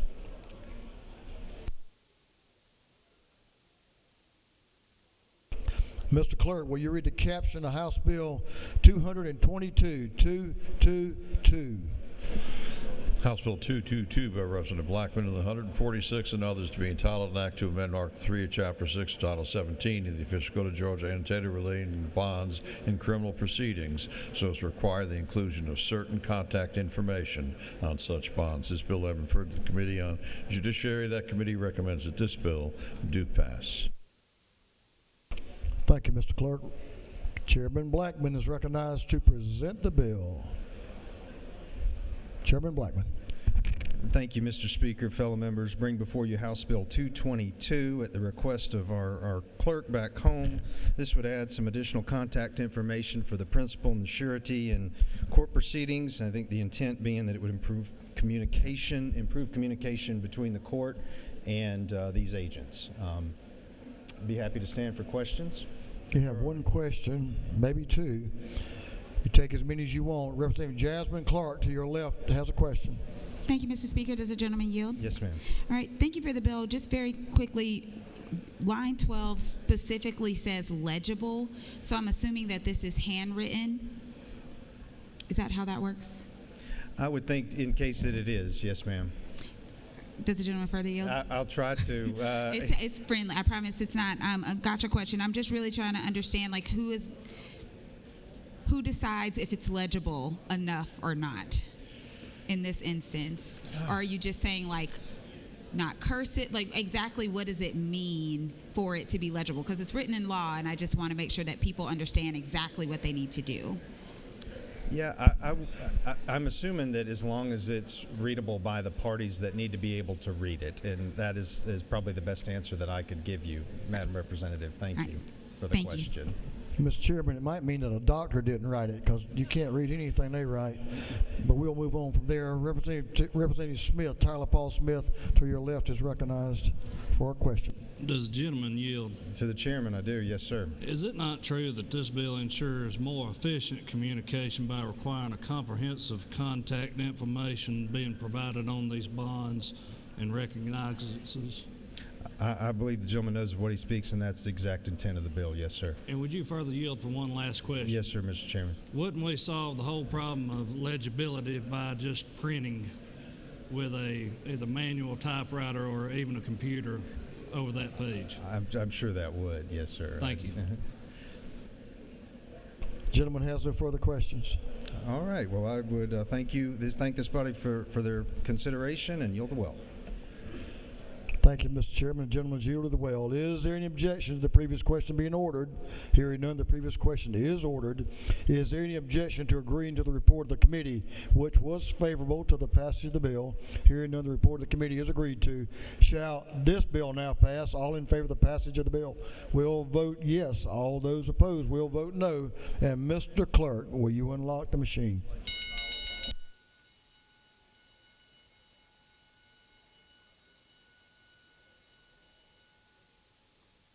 Have all members voted?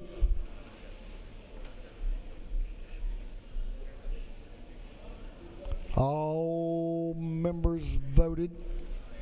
If so, Mr. Clerk, will you lock the machine on the passage of House Bill 222? The yeas are 169, the nays are 0. This bill having received the requisite constitutional majority is therefore passed. Mr. Clerk, would you read the caption to House Bill 308? House Bill 308 by Representative Clifton of the 131st and others to be entitled an act to amend Title 40 of the Official Code of Georgia annotated relating to motor vehicles and traffic so as to provide for the operation of miniature on-road vehicles on certain highways. This bill having referred to the Committee on Motor Vehicles, that committee recommends that this bill do pass by committee substitute.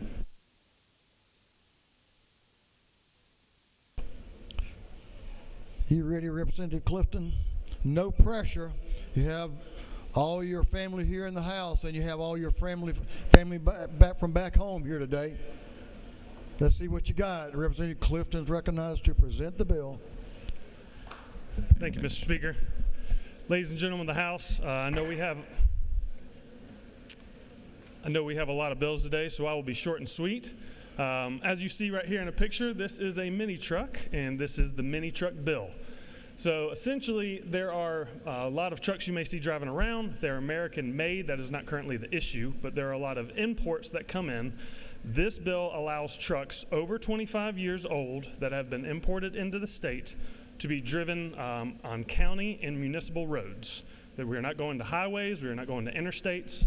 Essentially, we are treating this very similar to the way we treated side-by-sides, I believe, last year. The Department of Revenue has decided they wanted to treat this from a tax purpose as an antique.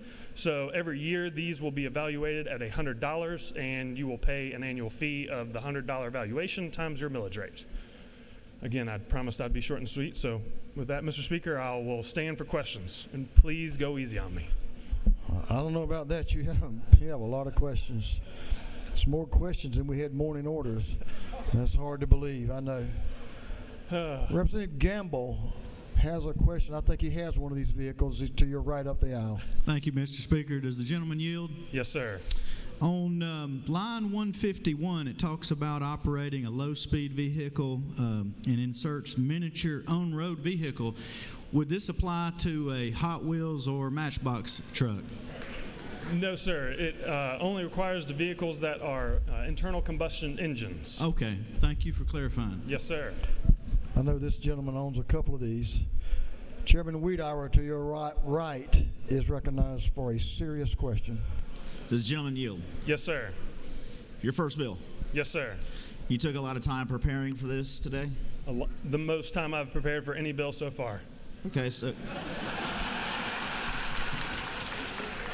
you further yield? Yes, sir. So, just curious, in all this time that you spent, I noticed Monday, were you somewhere preparing for this bill? Because I didn't see you on the floor. Yes, sir. I was mentally preparing. Needed to take a little time off to get my head in the right space, and there's a few ways that I can do that, and that's exactly what I was doing Monday. Well, I hope you weren't too sick, because you look much better now. Well, I feel great, sir. Thank you. Good. Glad you're back. Thank you. I know this is a good question. Representative Montahan, to your right in the rear, has a question. I know he has one of these trucks. Well, thank you, Mr. Speaker. Does the gentleman yield? As long as you don't say the same joke you did last time, absolutely. Well, I yield, Mr. Speaker. Thank you very much.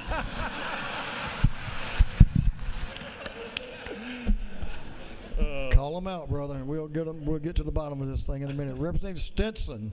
Now, I want to know about this. I bet you use these in your business. Thank you, Mr. Speaker. Does the gentleman yield? Yes, ma'am.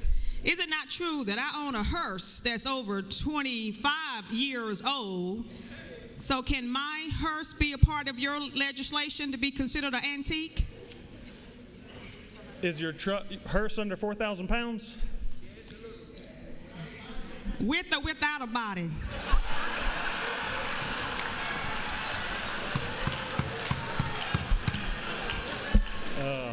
I don't think you want to answer that, brother.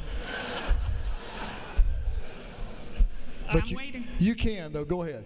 I want to see how you answer that. I believe you'll have to take that up with the Department of Revenue. That is why we have an amendment here on how they wanted to treat this, so you might have to take that up with them. I certainly will. Thank you. Thank you for your work on this legislation. Yes, ma'am. Let's see. I think a gentleman had something to do with this bill moving forward. Chairman Corbett. Did this come out of your committee?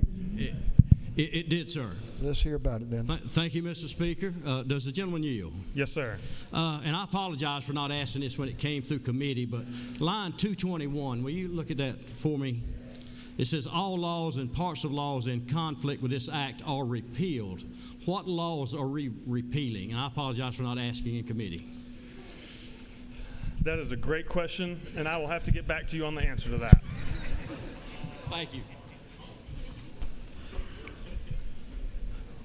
You can't make this stuff up. It came from your committee, didn't it? Okay, just checking. Representative Earhart is recognized for a question. Thank you, Mr. Speaker. Will the gentleman yield? Yes, ma'am. Representative, is it not true that to the best of my knowledge, you and I may be the only two members of this body that are graduates of the esteemed Auburn University? War Eagle, and I would like to add we are 7 weeks running #1 in basketball. Will you further We're a yield? basketball school. Yes, ma'am. And as a result of my knowledge of the stellar education that you received at that fine institution, that I have absolutely no doubts about HB 308 being equally important to the citizens of Georgia, and have full confidence in your ability to carry this bill, and that it will be the best possible bill we could carry. Yes, ma'am. Thank you you for that. Mr. Speaker, I know we have a lot of bills, and I'll be more than happy to answer more questions unless it's time for me to yield. You have one more. You have a couple more, but I'm going to recognize one more if you'll take it. Absolutely. To your extreme right, Representative Ridley. Representative Jason Ridley is recognized. Can I take that back? Hey, you can refuse the question. Does the gentleman yield? Against my better judgment, yes, sir. Well, you're probably smart on that end. You said the Department of Revenue considers this an antique, and it's a miniature truck, right? That's correct. Over 25 years, they would like to consider this an antique. So, under the Department of Revenue, by doing this, does that mean that my seatmate from the 138th will now be considered an antique and a miniature? Does he get a tax break? I'm not sure of everyone's age, but I'd like to think pretty much all of us in this room are antiques at this point in time. You should have followed your better judgment and refused to take that question. Mr. Speaker, with that, I would like to yield the well. You may do that. It's your prerogative. Yes, sir. Fine job. Ask for favorable consideration. Thank you very much. The gentleman has yielded the well. Is there any objection to the previous question being ordered? Hearing none, the previous question is ordered. Is there any objection to adopting the committee's substitute? Hearing none, the committee's substitute is adopted. Is there any objection to agreeing to the report of the committee, which was favorable to the passage of the bill? Hearing none, the report of the committee is agreed to. Shall this bill now pass? All in favor of the passage of the bill will vote yes. All those opposed will vote no. And Mr. Clerk, will you unlock the machine?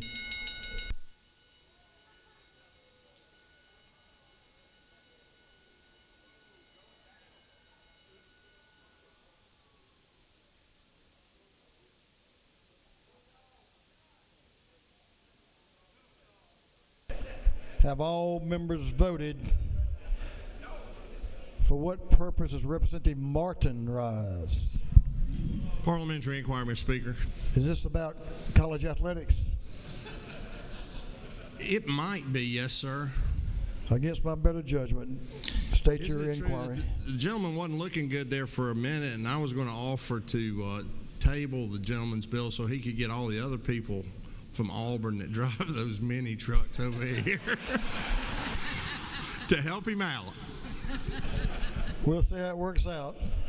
We'll see how it works out. If all members voted this, so Mr. Clerk, will you lock the machine on the passage of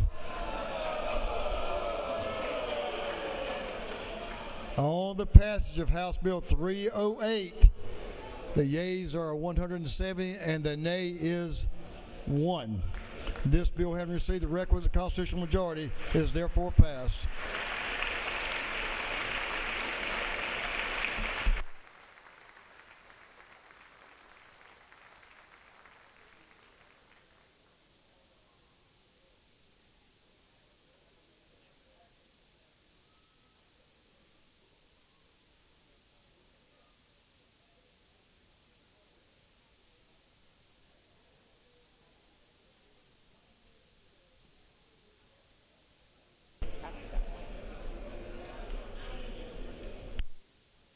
Congratulations on your first bill there, Representative Clifton. Fine job.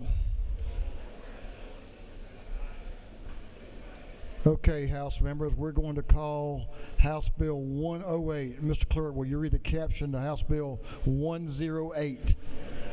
House Bill 108 by Representative Bonner, the 73rd, to be entitled an act to amend Part 2 of Article 15, Chapter 1, Title 10 of the Official Code of Georgia, annotated relating to the Fair Business Practices Act of 1975, so as to provide certain protections for veterans and other eligible persons applying for benefits. This bill having referred to the Committee on Defense and Veteran Affairs, that committee recommends that this bill do pass.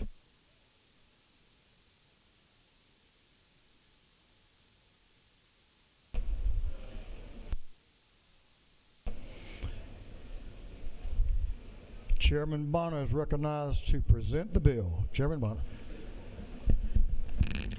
Thank you, Mr. Speaker. Colleagues, today I rise to present House Bill 108.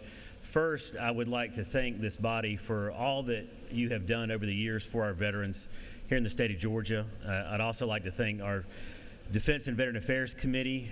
Being the chair of that committee has certainly been a true honor, and I appreciate all that they do to help our veterans throughout the state. In the interim, our committee, along with our Senate counterpart, had a series of hearings across the state to look at the issue of veterans benefits and how our Georgia veterans were receiving those benefits from the VA. And unfortunately, kind of the result of those hearings is a determination that the VA is a broken system.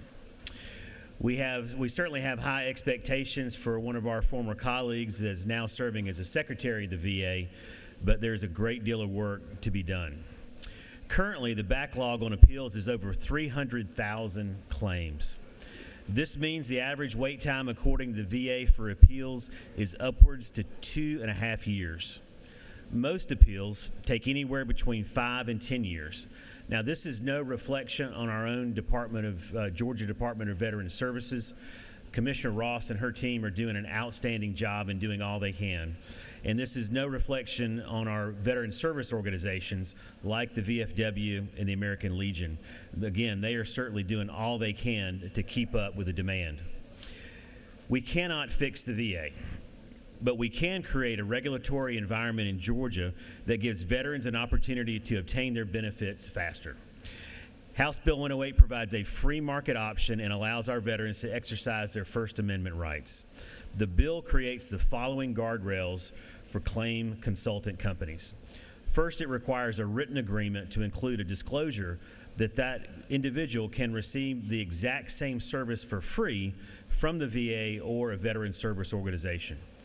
All the fees are on a contingent basis, and the total amount of fees is capped at 5 times the monthly gain. The bill also prohibits a promise or guarantee of a successful outcome. It prohibits private entities from having doctors on the payroll performing secondary medical examinations. Claims consultants are also prohibited from using international call and data centers, and it prohibits direct access to a veteran's medical, financial, or government benefits information. Additionally, the claim consultants are required to have a background check. All of this is adjudicated under the Fair Business Practice Act. Now, to be very clear, I do not believe that any veteran should be forced to pay to receive benefits they have already earned. Nothing in this bill forces a veteran to choose one of these companies. Just like veterans might choose to use a company like H&R Block to do their taxes, they can choose to use a private company to help with their initial disability claim. I'm asking each of you to help me in doing what we can to ensure our nation's heroes receive every benefit they deserve. With that, Mr. Speaker, I'll take any questions. You have a question to your left. Representative Hefner has a question. Representative Hefner. Does the gentleman yield? To my friend, I do. Thank you, sir. Is it not true that I participated in those joint committee hearing sessions actually hosted in Augusta, Georgia this summer, post-session? Absolutely. They're at the Cyber Center. Great. We appreciate that. Does the gentleman further yield? I do. Is it also not true that I had an opportunity to speak to the individuals who presented testimony and to the individuals who represented my Veteran Services organization locally? And I had the opportunity to hear their concerns about why this bill is in support of what they'd like to see as an additional layer to support Georgia veterans. Absolutely. And we appreciate your input on that committee. Thank you, sir. You have a question again to your left. Representative Jackson would be recognized for a question. Representative Derek Jackson. Thank you, Mr. Speaker. Mr. Chairman, do you yield? I do. Is it not true that I oppose this bill? That is correct. Do you further yield, Mr. Chairman? On line number 43, which gives me great heartburn, that this allows for the middle person to not to exceed 5 times what that veteran could get. So for example, if the veteran gets $300, the middle person that's offering these services will have the ability to charge the veteran $1,500 for them receiving $300. Is that not true? That is correct. I would say to that it is, again, a contingent fee basis, so they only pay if they actually get the benefit. They know up front what it would be capped at, so they have an idea what that amount may be. And I would submit that there is a time value of money principle involved, so that getting that money now versus that benefit 2 to 3 years from now is worth more. And I think that our veterans ought to have the option, in order to pay, to get that benefit sooner versus later. Mr. Chairman, do you yield for one more question? I do. So is it not further true that if the veteran decides to go the free route, which currently exists for that veteran,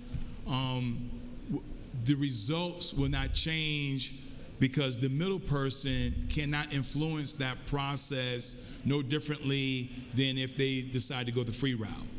Well, I would argue with one point in that. While it is true they have the option to use a free service, what the data shows us is that oftentimes, more often than not, using that service going directly to the VA or directly to a VSO, oftentimes the time it takes to adjudicate that claim is much longer than using a claims consultant. So I would say that, again, they have that opportunity, but the data shows that if they want to have an opportunity to get that benefit faster, they may use a claims consultant.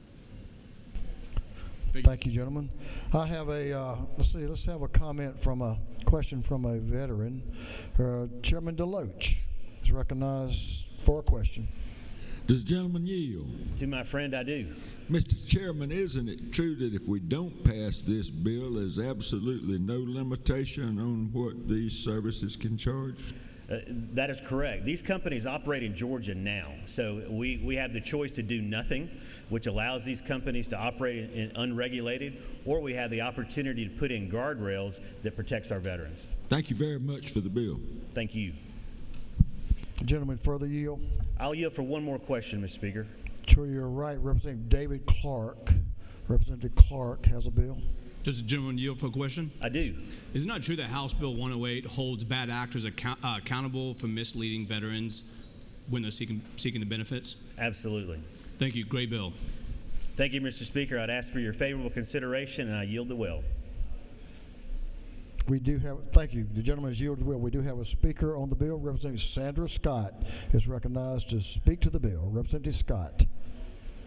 Thank you, Mr. Speaker. And that's former Staff Sergeant Sandra G. Scott. Excuse me. Okay. Thank you again, Mr. Speaker, colleagues, and honored guests.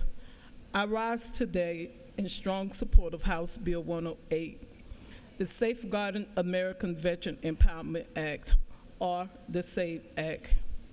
This legislation is more than just a policy change. It is a necessary step in protecting the brave men and women who have served our country from being preyed upon by deceptive actors who seek to profit from their sacrifice. Yes, last year, I had the honor of drafting this very bill because I witnessed firsthand the challenges veterans face when seeking benefits they have rightfully earned. Unfortunately, there are individuals and businesses that exploit our veterans during this vulnerable time, charging them excessive fees, making false promises, and in some cases, even withholding critical information about the free services available through the VA and the Georgia Department of Veteran Services. This bill puts an end to those practices. However, we also recognize the importance of ensuring that veterans receive high-quality assistance when navigating the claims process. During our discussions, veterans and stakeholders raised a valid concern. How do we ensure that those providing services are legitimate, competent, and truly working in the best interests of our veterans? We had filed a minority report was done on this bill, and after listening to the voices of our veterans, we asked for an amendment to require a certification process for vendors providing assistance with veteran benefits claim. The certification would have established a standard of ethics and accountability, ensuring that those who assist our veterans are properly trained, properly vetted, and held to a standard that protect those who have protected us. The amendment would have strengthened House Bill 108, making it a bill by veterans for veterans, one that offers not only protection but also reliable and accountable assistance for those navigating the benefit system. Colleagues, today we have an opportunity to do right by our veterans. By passing this bill, with hopefully to get an amendment in the Senate, we will safeguard their financial security, protect them from deceptive practices, and ensure that those offering services meet the highest standards of integrity. I urge you all to join me in supporting House Bill 108 and to stand with our veterans, not just in words, but in action. Thank you, Mr. Speaker, and I yield the well. The lady has yielded the well. Is there any objection to the previous question being ordered? The chair hears none. The previous question is ordered. There is a minority report. Does the lady wave? The lady waves. Is there any objection to agreeing to the report of the committee which was favorable to the passage of the bill? The chair hears none. The report of the committee is agreed to. Shall this bill now pass? All in favor of the passage of the bill will vote yes. All those opposed will vote no, and the clerk will unlock the machine.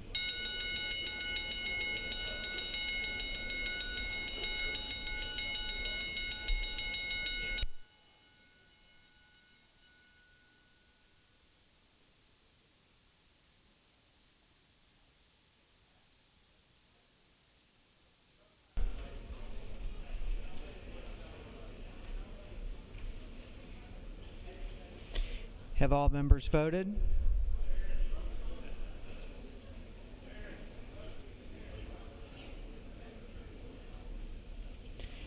Have all members voted? If so, for what purpose does Representative Glaze rise? Parliamentary. State your. Is it not true that I am the wife of a disabled vet, and it took over 20 years to get his disability benefits? We had to go to an outside company to get those benefits. And so I do support this bill, and I thank the author for bringing the bill. The lady knows of which she speaks. Shall this bill, for what purpose does Representative Holly rise? Parliamentary inquiry. State your inquiry.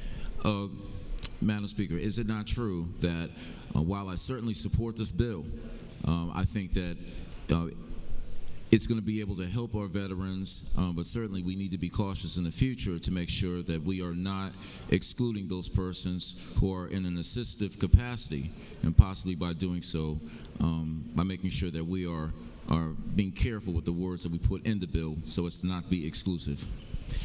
The gentleman knows of which he speaks. Have all members voted? If so, the clerk will lock the machine on the passage of the bill. The yeas were 158, the nays were 10. The bill, having received the requisite constitutional majority, is therefore passed. Clerk will read the caption to House Bill 176. House Bill 176.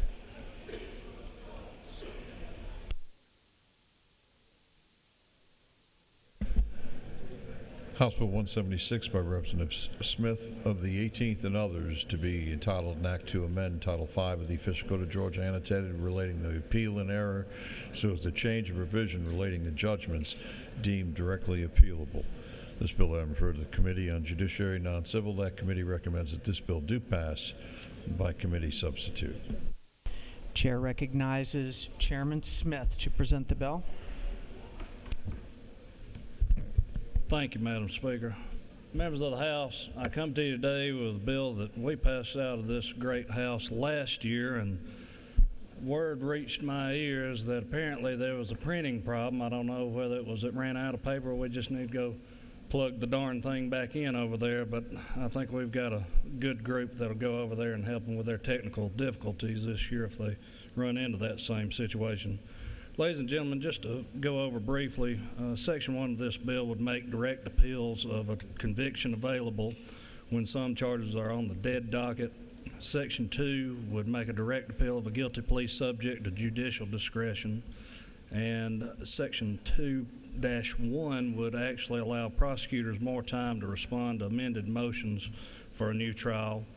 Section 1-3 would reinstate meaningful access to request post-conviction review from the court, and Section 3-1 would actually allow the motion to withdraw a guilty plea to be within the term of court or 30 days, whichever occurs last. That, in essence, is the bill, Madam Speaker, and I'll yield for any questions if there are any. That riveting explanation. Thank you. There are no questions after Thank you, that Madam riveting Chair. I'll yield well and ask this body's favorable I consideration. spoke too quickly. Chair recognizes Representative Martin for a question. Gentleman, yield for a question over here to your right. I will. Yes, sir. I was just wondering, as the Pro Tem said, is not true, that riveting explanation of the bill. You went kind of fast. Could you do it again and speak slower? Gentleman is out of order. Is there any objection? The gentleman, there are no more questions. The gentleman has yielded the well. Is there any objection to the previous question being ordered? The chair hears none. The previous question is ordered.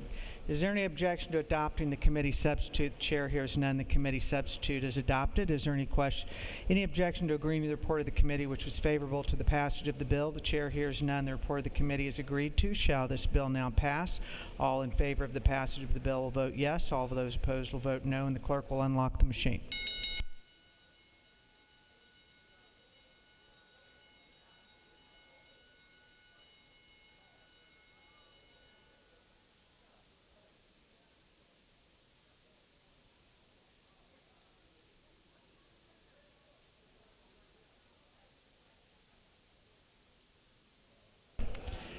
Have all members voted?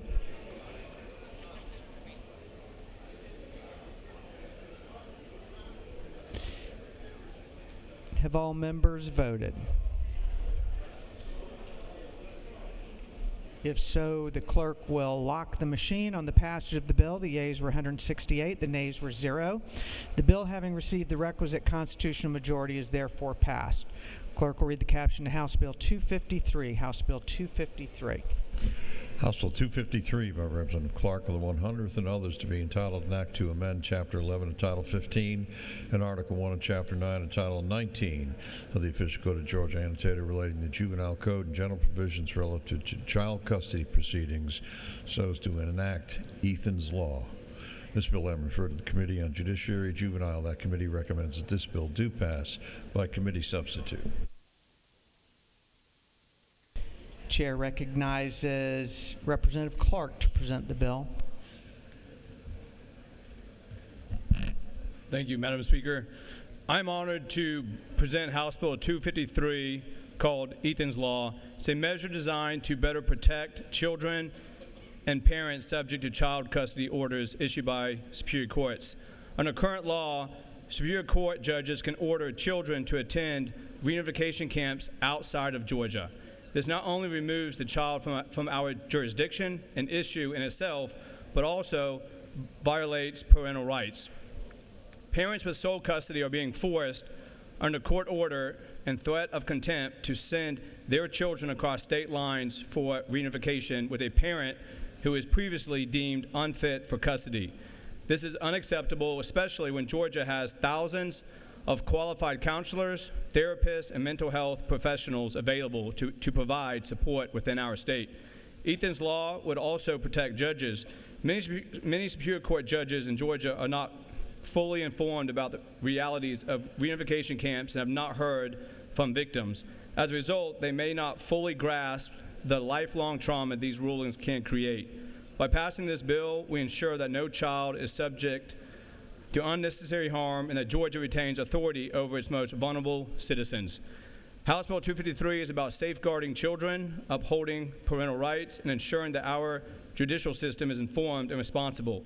I urge my colleagues to support this critical measure, and this bill simply just ends the reunification camps here in Georgia of having our kids sent out of state. And I'll say, I called it Ethan's Law, and when this bill passes, and I'm asking you to vote yes, and we get it across in the Senate into the governor's desk, it won't help Ethan, because when this bill goes into effect July 1st, he would have just aged out.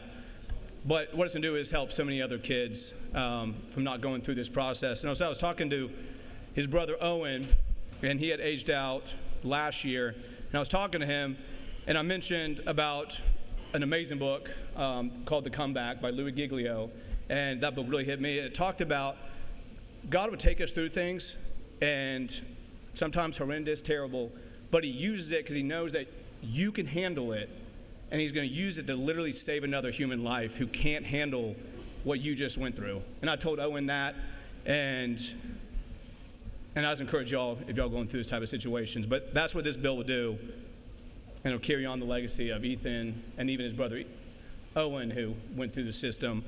And so I'll take any questions with that, Madam Speaker. There is a question. The chair recognizes Representative Gullett for a question. Does the gentleman yield? Right in the center. Oh, sorry. Your front. Do you yield? I yield. Isn't it true that when Ethan testified through video at the committee, how moving and how just awful the situation was that he was put in and his brother Owen was put in?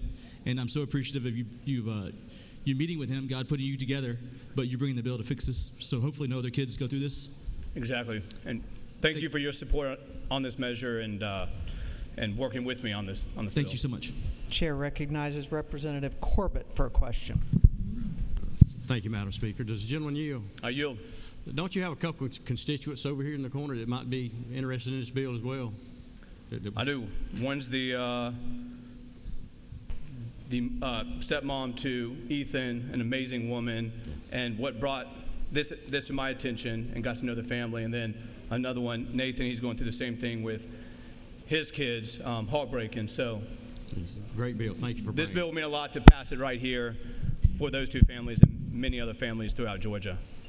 There are no more questions. Thank you so much, and I ask that you all vote yes on this bill. And I'll say one last thing. A big celebrity who went through the reunification camp type process was Britney Spears, and if you follow her story, she got sent to a camp like this. And so it affects everyone from the top down. And so please vote on House Bill 253, and let's pass Ethan's Law. Thank you. The gentleman has yielded the well. The chair recognizes Representative Evans to speak to the bill.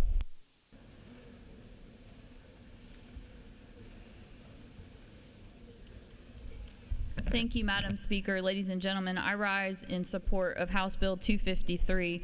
This bill will simply put some guardrails around any order of reunification therapy. And the two guardrails that are really the most important to me, and I hope would be important to you, is one, you can't order children to a reunification process that is going to say that they can't have any contact with the parent that they are currently living with that custodial parent. It is heart-wrenching and traumatic for these children to be sent to these reunification camps, and they're allowed to have no contact with the parent that they are living with, fearing probably that that parent has abandoned them. This is just a bridge too far for me. And then the other one that's important is not sending them out of state. I'm going to read briefly from a Wall Street Journal article from August of last fall that I think really summarizes the human side of this and how horrible it is. There are plenty of stories out there, and we don't have time to talk about all of them, and I'm not going to read this whole article because it's 11 pages. But I want you, once I read this, there was no turning back from supporting this bill, in my opinion, and I hope that it will be the same for you. Again, this is from last fall from the Wall Street Journal.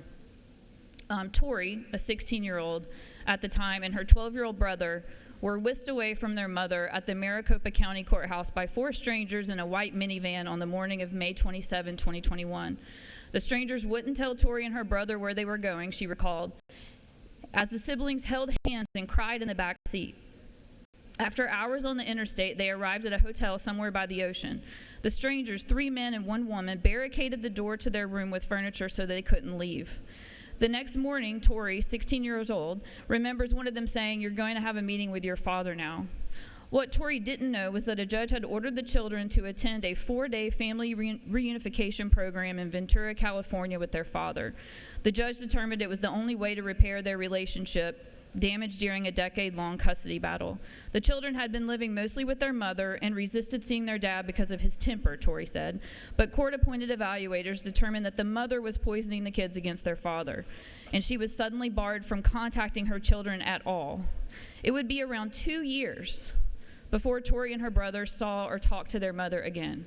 2 years. This is from Tori. "I tried to numb myself to what was happening. It was like surviving. But that only worked for so long because it absolutely destroyed me. The treatment this family underwent is part of an industry of intensive reunification therapy that has sprung up during the past decade. There have been efforts like what we're doing here by Republican-led states, by Democratic-led states. This is a bipartisan issue, ladies and gentlemen, that will protect our children and parental rights. And I am so proud to join with Representative Clark in asking you today to vote yes for this bill. Thank you, Madam Speaker, and I yield the well. The lady has yielded the well. Is there any objection to the previous question being ordered? The chair hears none. The previous question is ordered. For what purpose does Representative Kelly rise? Parliamentary inquiry. State your inquiry. Madam Speaker, is it not true that Ethan's Law establishes critical protections that will prevent the use of force and coercion and will ultimately prioritize the safety of our children across our state? The gentleman knows of which he speaks. Is there any objection to adopting the committee substitute? The chair hears none. The committee substitute is adopted. Is there any objection to agreeing to the report of the committee which was favorable to the passage of the bill? The chair hears none. The report of the committee is agreed to. Shall this bill now pass? All in favor of the passage of the bill will vote yes. All those opposed will vote no. And the clerk will unlock the machine.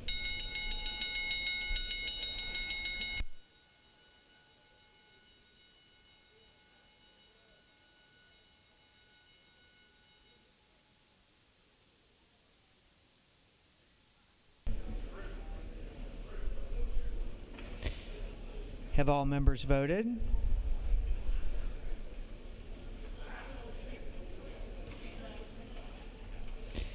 Have all members voted? If so, the clerk will lock the machine on the passage of the bill. The yeas were 166. The nays were 0. The bill, having received the requisite constitutional majority, is therefore passed.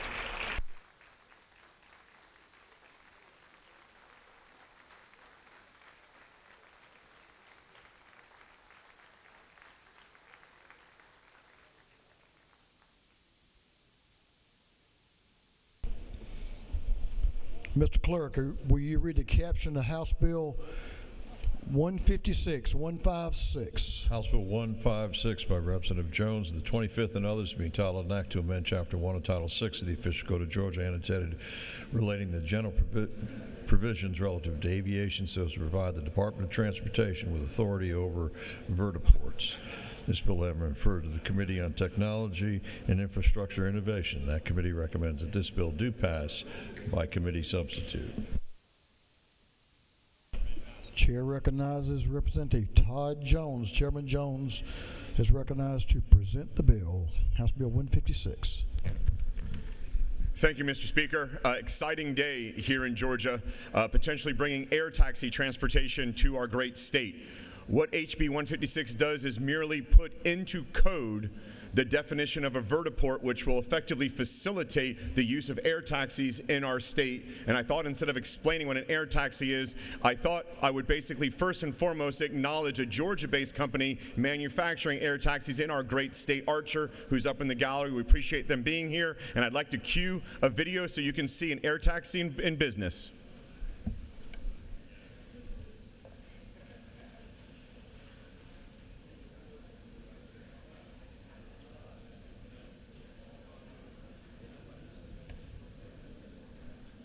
Thank you. So you can see effectively what these vertiports are. They will effectively, what we're looking to do is create lily pads, not just in Metro Atlanta, but all around the state, allowing us to be able to hop in different places. Those rides could be as short as 3-5 miles. They could be as long as 20 miles, but effectively giving us an opportunity to lift traffic off of the roads and put it into the air. They take off and land very similar to a helicopter, but they fly fixed wing like an airplane. Mr. Speaker, that is the summary of the bill, and I'll stand for any questions. To your left, Representative Jasmine Clark has a question. Thank you, Mr. Speaker. Does the gentleman yield? Yes, ma'am. So thank you for the video. That actually looks really interesting. My question is, how many of these could be in the air at the same time without us having to now develop, I guess, a state-level form of FAA just to make sure they're not crashing into each other and things like that? I think at scale, like if it's just one company now, that makes sense, but there's nothing that stops a bunch of air taxi companies from popping up and these things flying all around us, and how do we regulate that?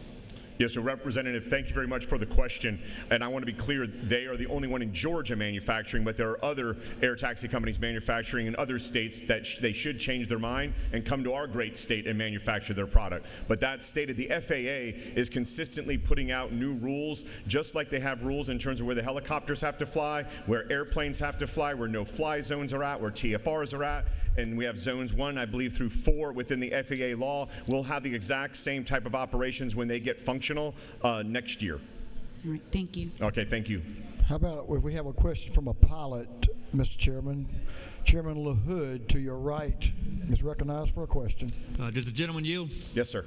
Is it not true that by passing House Bill 156, Georgia will establish itself as a leader in emerging technology in aviation? Yes, I think this is a great opportunity for us to transition from being number 1 in business to being number 1 in thought leadership. Thank you very much for the question. You have a lot of thoughts out there, I'll just tell you that. We'll recognize somebody else for a question. Representative Williams wants to take these from down where that cherry wine is to come to Atlanta from the coast. Representative Williams. Thank you, Mr. Speaker. Will the gentleman yield? Yes, sir. I'm curious, and I'm glad to see a manufacturer here in Georgia always, but I'm curious as to who can afford the trip. Have you figured out what's the difference between a helicopter ride and a taxi ride? Well, I think that's a great question. I want to let the free market determine that, but the operators that I do speak with, they want to basically market against an Uber XL price. So I know from Forsyth County where I live, Uber XL down to the airport is circa $75 to $85. But again, can't guarantee that. But right now, I think the free market's going to come in, and I think we'll see, hopefully, pricing in that area.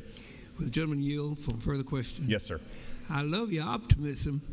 But the day I see an airplane charge $85 to crank up, much less carry you, please give me a call. You have my word. I'm going to make sure that you get onto the first ride, Representative Williams. And with that, I yield to well. Thank you very much. I didn't realize he volunteered for that first ride, but I guess he did. Is there any objection to the previous question being ordered? The gentleman has yielded the well. Is there any objection to the previous question being ordered? Hearing none, the previous question is ordered. Is there any objection to adopting the committee's substitute?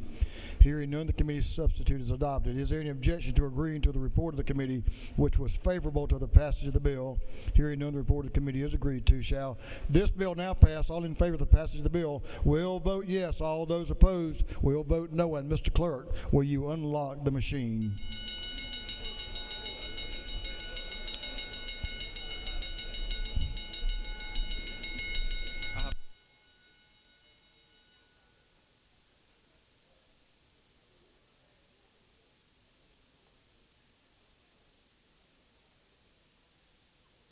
For what purpose does Representative Rhodes rise?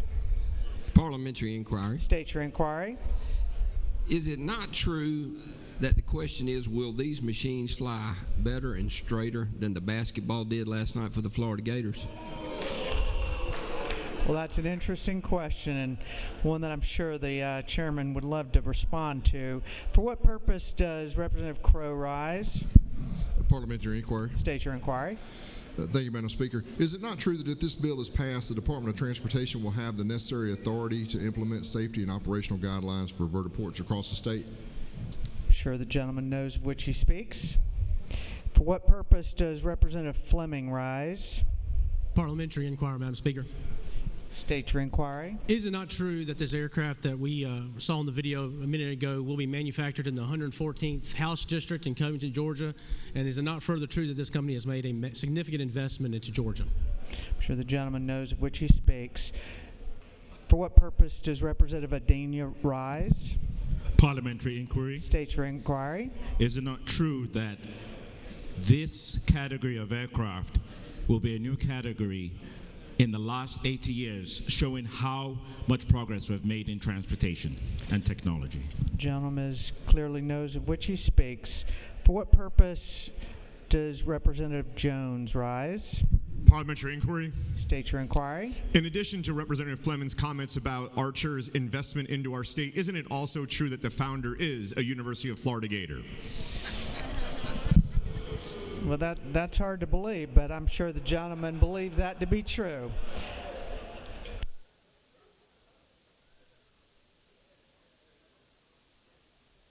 Have all members voted? Have all members voted the way they choose to vote? All members voted. If so, the clerk will lock the machine. On the passage of the bill, the yeas were 162, the nays were 7. The bill, having received the requisite constitutional majority, is therefore passed. Clerk will read the caption to House Bill 14. House Bill 14. House Bill 14 by Representative Carpenter IV and others to be entitled an act to amend Article 3 of Chapter 3 of Title 50 of the official code of Georgia annotated relating to other state symbols so as to designate cornbread as the official state bread of Georgia. This bill having referred to the Committee on Special Rules, that committee recommends that this bill do pass. Chair recognizes Chairman Carpenter to present the bill. All right, you know what that means. It's getting close to lunchtime. House Bill 14 to make the state bread, cornbread. It's back, baby. It's back. It's a reunion tour. Wake up out there, people. Glad to have this bill in front of you today. Basically, this would just take such a southern delicacy that is such a profound heritage in the state of Georgia, beginning with the Native Americans and on through our cuisine over the last 200 plus years.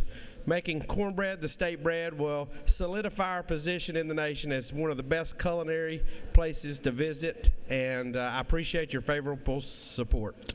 I'll take any questions because I think we're going to have a good time with this. No, we're going to be real serious about this, so I'm going to call on Representative Jason Ridley first. Thank you, Mr. Speaker. This is my colleague. Absolutely. We'll make, is your physique from eating so much cornbread? That's exactly right. Because is it a pan or a pond of a cornbread? It's a lot. It's a pan of cornbread, sweet, savory, jalapeno, cheddar, however you like it. We're not gonna specify how to like it. But yes, I do have the figure of a man that eats a lot of cornbread. Gentleman yield. Yes, sir. Representative Mary Frances Williams is recognized for a question. Will the gentleman yield? Yes, ma'am. So, can you answer the age-old question that has caused many a family breakup and fight? Do you or do you not add sugar to cornbread? I do add a pinch of sugar. I think if you study the history of cornbread, the corn used to be a lot sweeter than it is now. Okay. Once they started mass producing it. Would you further yield? Yes, ma'am. And Johnny cake, which Yankees eat, is not cornbread. Is this not true? I would agree with that. Thank you. Thank you. Mr. Chairman, I had some of your cornbread out in the anteroom.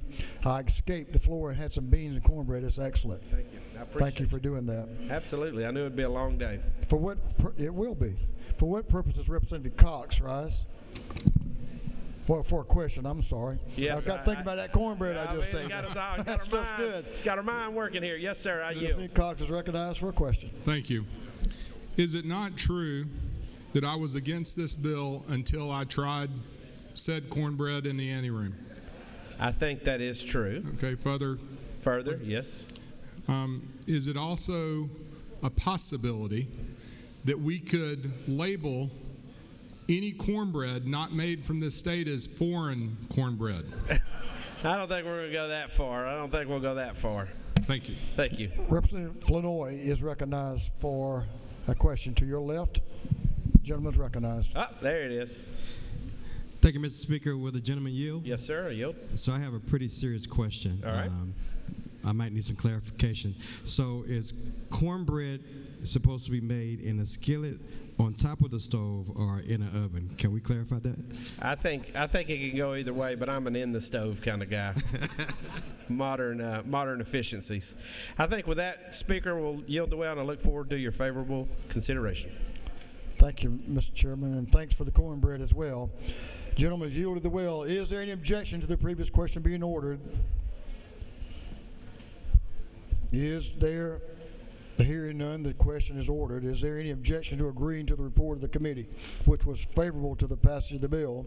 Hearing none, the report of the committee is agreed to.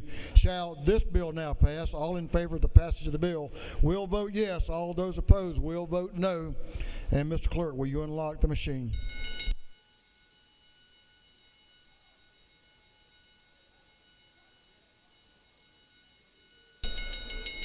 Have all members voted? For what purpose does Representative Petrie rise? Parliamentary inquiry. State your inquiry. Mr. Speaker, is it not true that you and I and Chairman Parrish and several others grew up eating hoe cakes? That would be true. And is it not true that I was thinking of voting against this bill till I discovered that indeed qualifies as cornbread? Well, he voted for your shrimp bill. I bet you better vote for his cornbread bill. No, he didn't. Bill. So, no, he didn't, Mr. Speaker. No, he didn't.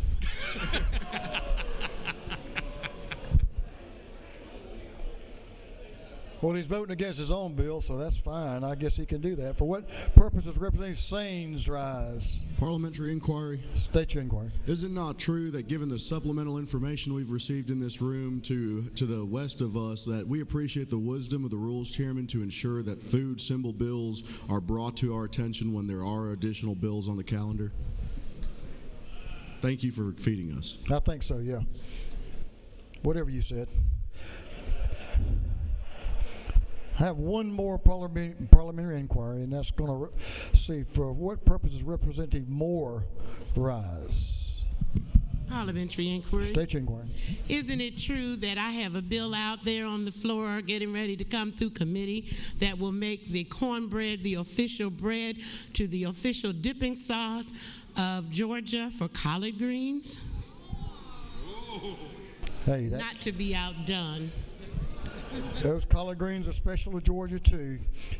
Have all members voted? If so, Mr. Clerk, will you lock the machine on the passage of House Bill 1414?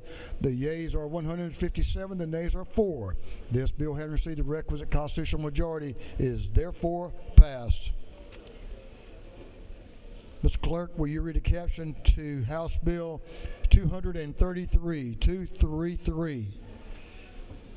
House Bill 233 by Representative Townsend of the 179th to be entitled an act to amend Article 3, Chapter 3, Title 50 of the official code of Georgia annotated relating to other state symbols so as to designate Brunswick stew as the official state stew. This bill having referred to the Committee on Special Rules, that committee recommends that this bill do pass.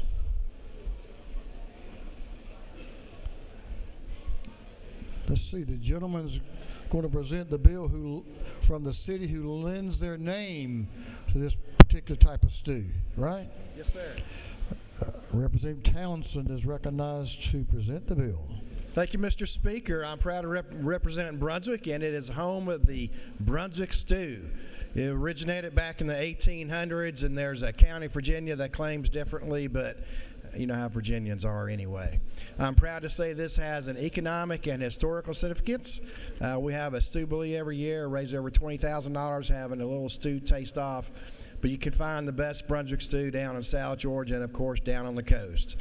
So I'm going to ask for your favorable consideration. It goes with many things, whether it's biscuits, crackers, and especially cornbread. It's delicious stew. And that, Mr. Speaker, I'll be glad to answer any questions. You do have some questions. I want to hear this one. Let's see. I want to recognize Representative Hughley. Is recognized for a question. Thank you, Mr. Speaker. Does the gentleman yield? Yes, ma'am. Your colleague brought us some beans and cornbread, but I don't see any Brunswick stew, so how can we judge whether or not we should do this? We are bringing it later. You can count on me. Okay. Good question. I was wondering the same thing there. Representative Donahue, can you add some light to this subject? Thank you, Mr. Speaker. Or spice? Does the gentleman yield? Yes, sir. Is it not true that I've never lost a contest with my Brunswick stew? I'm undefeated. 5 years ago, I brought 2 gallons of stew that I sell for $100 a gallon, and the dean of the delegation, Calvin Smyrie, tasted it. While we were in here doing the people's work, about 30 of the across-the-aisle friends went in and ate 2 gallons of Brunswick stew. So the ones that are still here will understand that. But thank you for carrying the bill, and make sure that my recipe is included. I'll sell it for a good price. Thank you, Representative. I do want to invite you down for a stew tasting. We have over 20 to 30 cooks every year come down and have a contest. All right, that's a good challenge. For what purpose is Chairman Tarvin rise? No, I'm sorry, recognized for a question. I was wondering about Brunswick stew way up there where you live.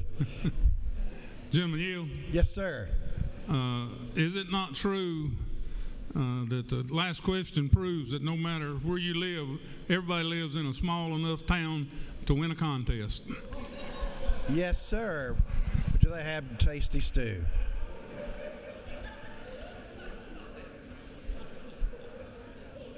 That may be the best question of the session right there.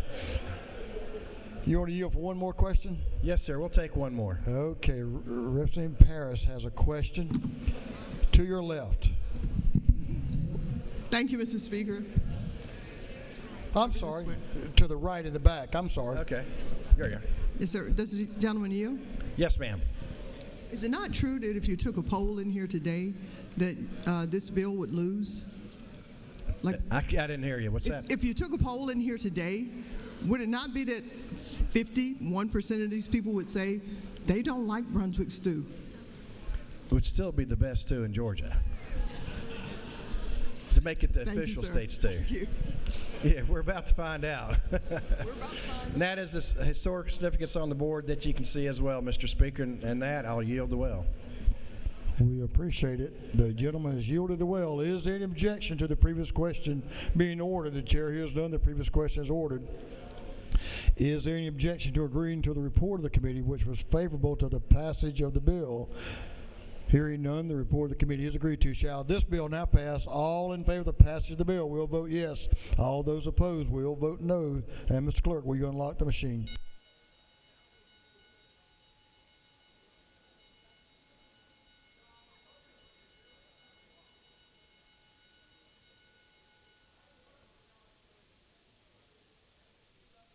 Have all members voted? All members voted. If so, Mr. Clerk, will you lock the machine? On the passage of House Bill 233, the yeas are 152, the nays are 2. This bill, having received the requisite constitutional majority, is therefore adopted. Mr. Clerk, will you read the caption of House Bill 134? House Bill 134 by Representative Campbell, the 135th and others to be titled an act to amend Title 4080 of the Official Code of Georgia Annotated relating to revenue and taxation so as to provide for definitions and to revise and expand a sales tax exemption for manufactured homes. This bill having referred to the Committee on Ways and Means, that committee recommends that this bill do pass by committee substitute.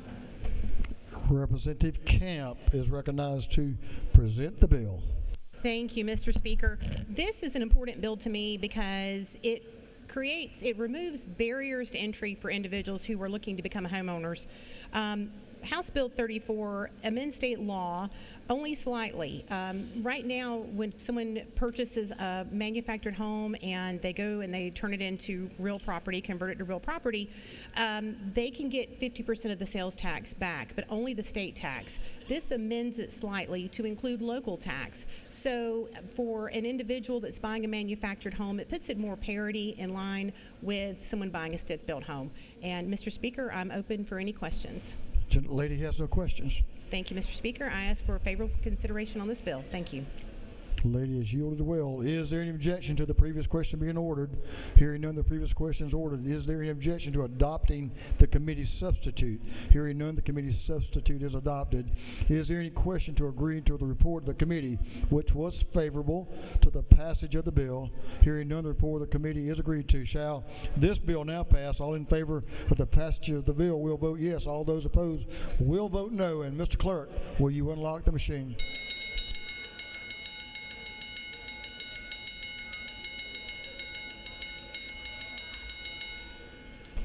Have all members voted?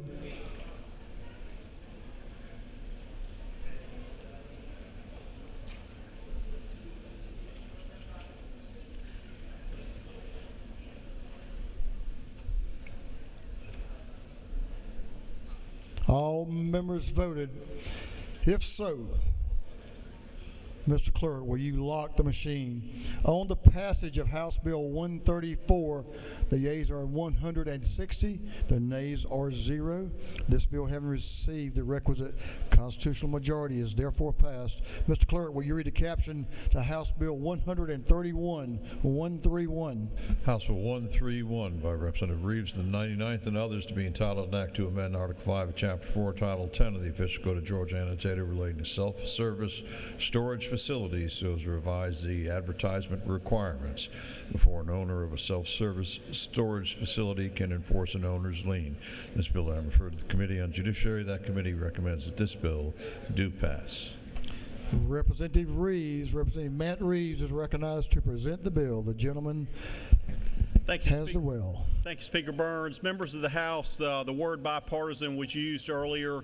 This bill is definitely a bipartisan problem-solving bill that modernizes Georgia's self-storage law in a very narrow and focused way for the benefit of our 1,500 small businesses, mostly family businesses who run self-storage, and it'll also benefit paying customers of self-storage who, of course, are renters, people who've gone through life changes, students, and people who definitely need to have the best budget they can. This bill keeps in place all the due process for customers, but what it does is it provides flexibility for the advertisements in case of a delinquency in a sale that is more in line with the industry standard of 32 states. Again, it keeps in place most everything in Code Section 10.4.213, but it does provide flexibility on the advertisements, which will save money, and it will make things quicker, and it will free up storage spaces for paying customers. So there were 3 women-owned businesses who testified in the committee. They explained this to the Judiciary Committee, unanimously approved it, and I respectfully request your favorable consideration of House Bill 131 for the benefit of our customers in Georgia. And Mr. Speaker, I'm glad to take any questions, or if there are no questions, I yield the well. Gentleman has a question. Representative Rahman of the center aisle to your left is recognized for a question. Thank you, Mr. Speaker. Does the gentleman yield? Absolutely, to my co-representative from Duluth. Thank you. Just a quick question. It says in here that there will be no notice to deny like the occupants access to their property. Can you just explain that a little bit more? Is it that once they've defaulted after the 30 days, they will not get a notice they leave? No. Access? Representative Roman, I believe we have a big mini storage between my house and yours. We're close by. This keeps intact all the procedures relating to the actual customer. There currently is a procedure that if there's a delinquency and there's notice that the unit can have a lock placed on it, the customer, of course, could come deal with the mini storage and do that. But this doesn't change it. All this changes is placing 2 newspaper ads. It gives the flexibility of 32 other states about the ad for the sale. You have to have 3 people show up for the auction. That is the safeguard there. So we are not changing the procedures for the customers, just for the advertisements. Got it. Thank you. I was just concerned about the no notice piece, but thank you. Thank you. The gentleman has no further questions. Thank you, Mr. Speaker. I yield the well. The gentleman has yielded the well. Is there any objection to the previous question being ordered? Hearing none, the previous question is ordered. Is there any objection to agreeing to the report of the committee, which was favorable to the passage of the bill? The chair has none. The report of the committee is agreed to. Shall this bill now pass? All in favor of the passage of the bill will vote yes. All those opposed will vote no. And Mr. Clerk, will you unlock the machine?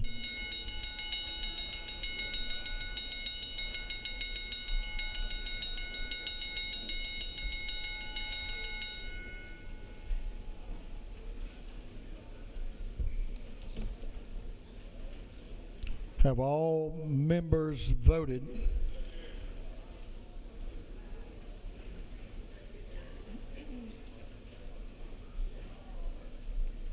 All members voted. If so, Mr. Clerk, will you lock the machine on the passage of House Bill 131? The yeas are 166.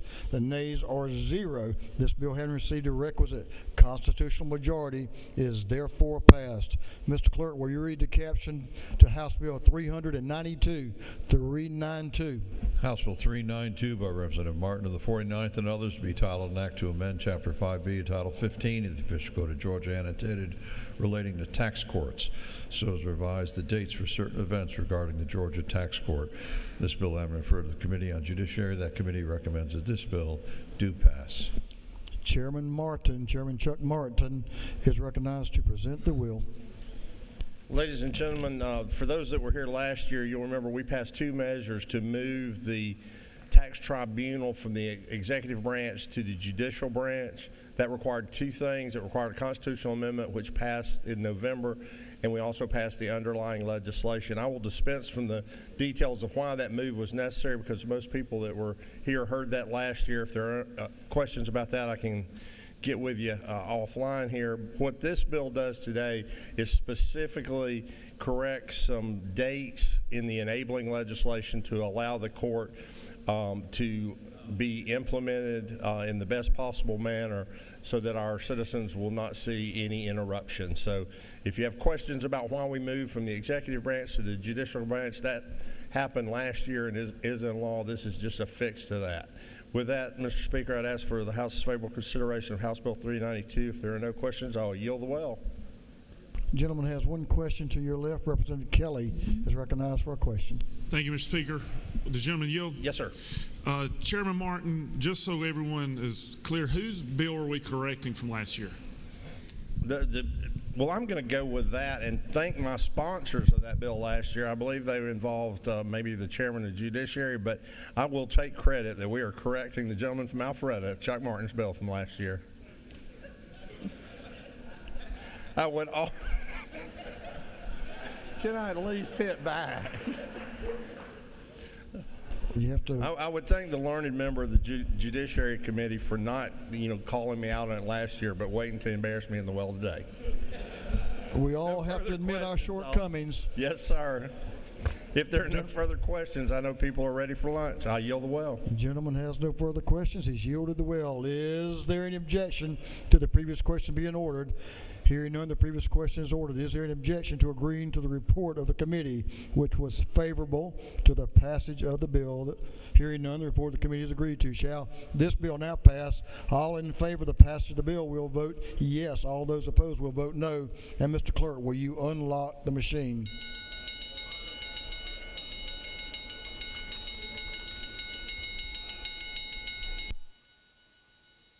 Jacob. Please. Have all members voted?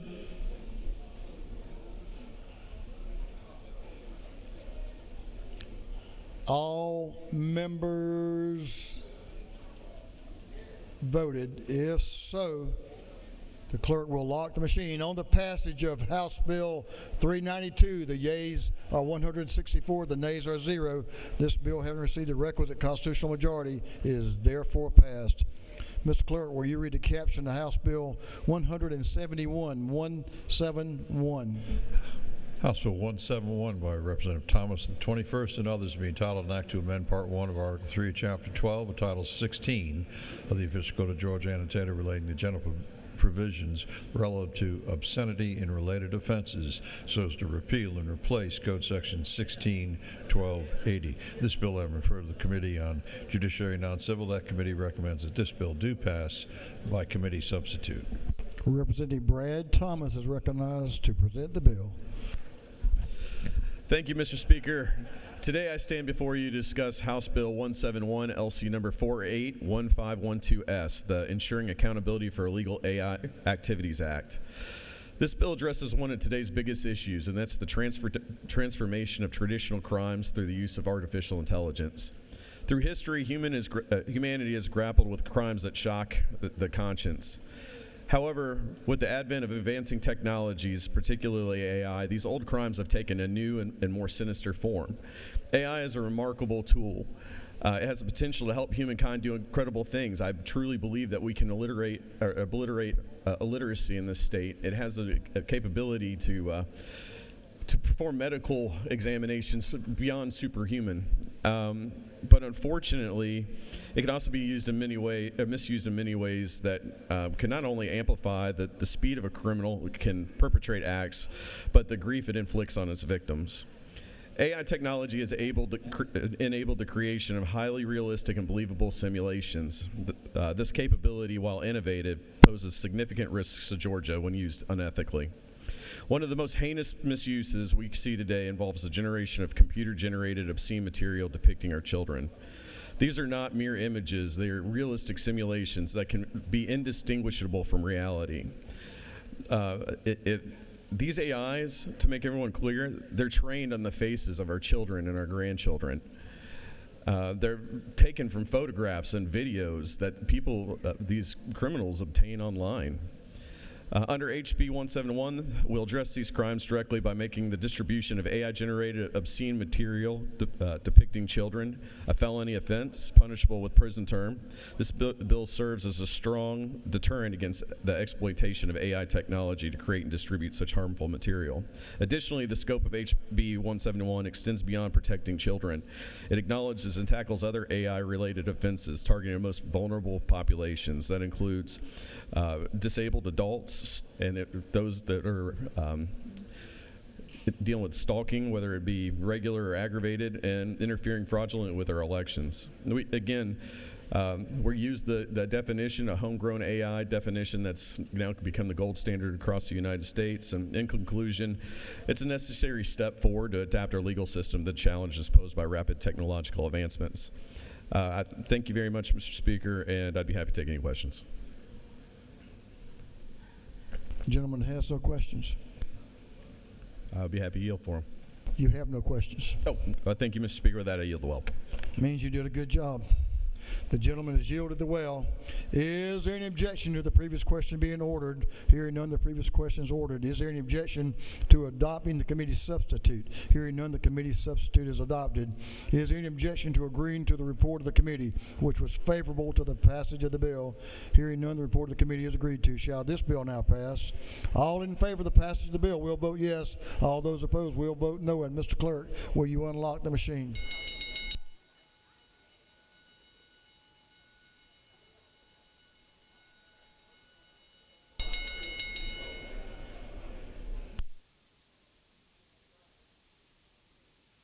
Have all members voted?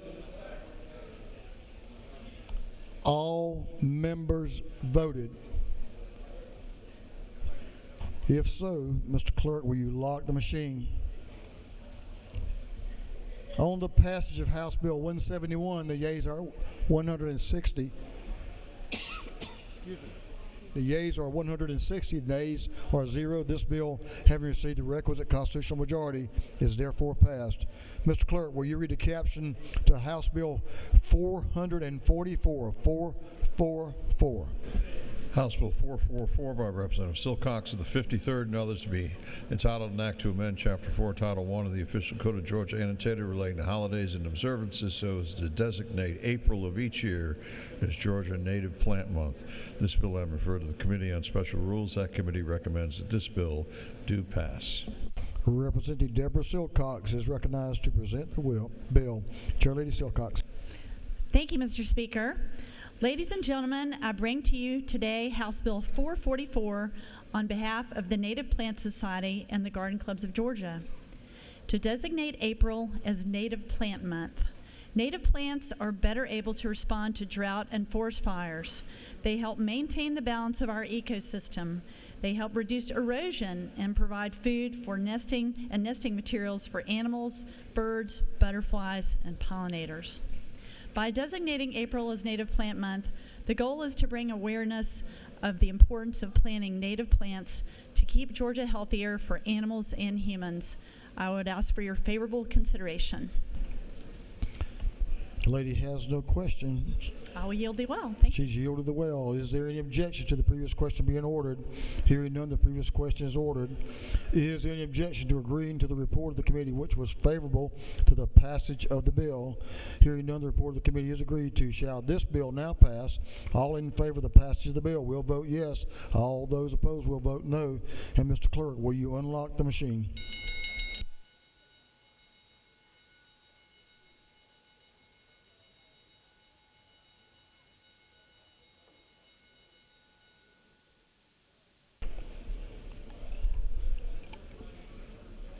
Have all members voted?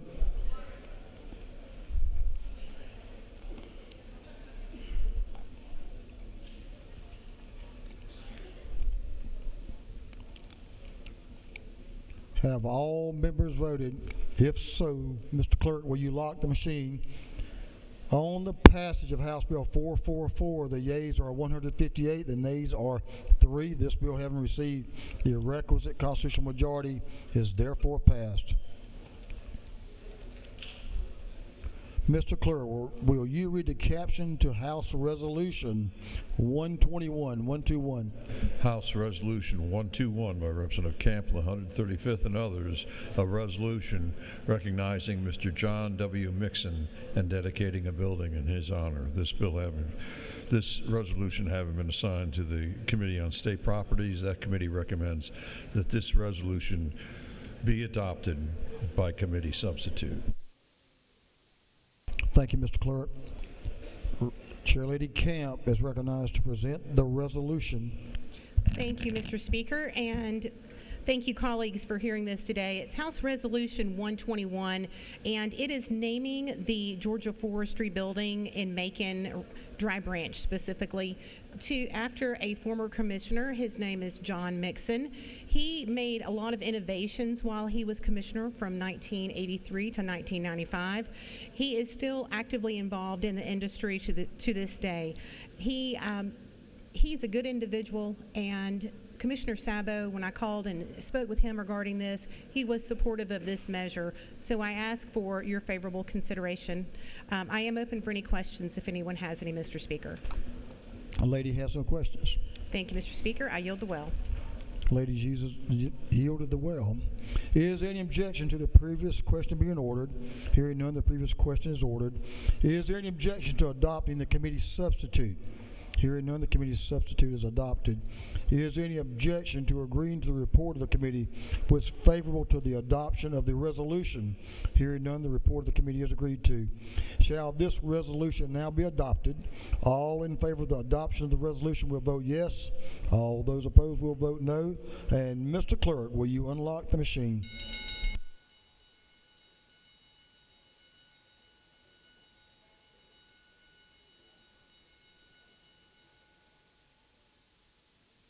Have all members voted? All members voted? If so, Mr. Clerk, will you lock the machine? On the adoption of House Resolution 121, the yeas are 163, the nays are 0. This resolution, having received the requisite constitutional majority, is therefore adopted. Mr. Clerk, will you read the caption to House Bill 414, 414? House Bill 414 by Representative Jones, the 25th, and others to be entitled an act to amend Chapter 5 of Title 21 of the Official Code of Georgia annotated relating to government transparency and campaign finance, so as to revise the definition of person to include certain non-residents of the state. This bill having referred to the Committee on Governmental Affairs, that committee recommends that this bill do pass by committee substitute. Thank you, Mr. Clerk. Representative Todd Jones is recognized to present the bill. The gentleman is recognized. Thank you, Mr. Speaker. Ladies and gentlemen, I present to you House Bill 414. Effectively, this is a critical bill when it comes to our elections. Right now, we do not have an even playing field, so what this bill does, it does not expand at all the powers of the Georgia Ethics Commission, but it does expand its ability to apply its authority across all members of what I'll call the elections ecosystem. For an example, today, the Ethics Commission's subpoenas stop at our state lines.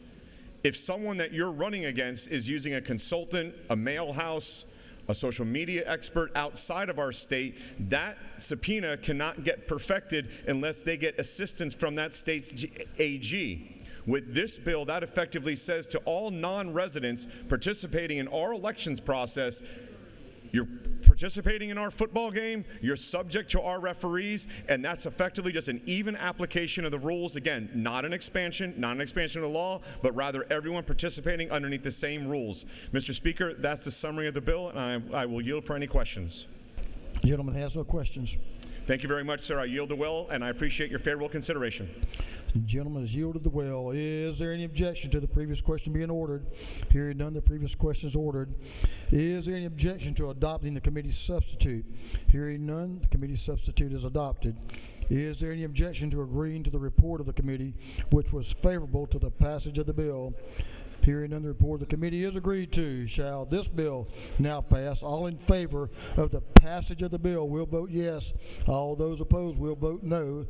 Mr. Clerk, will you unlock the machine?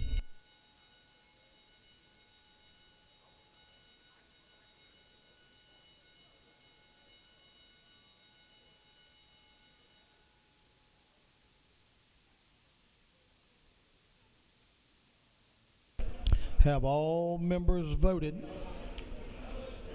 All members voted? If so, Mr. Clerk, will you lock the machine?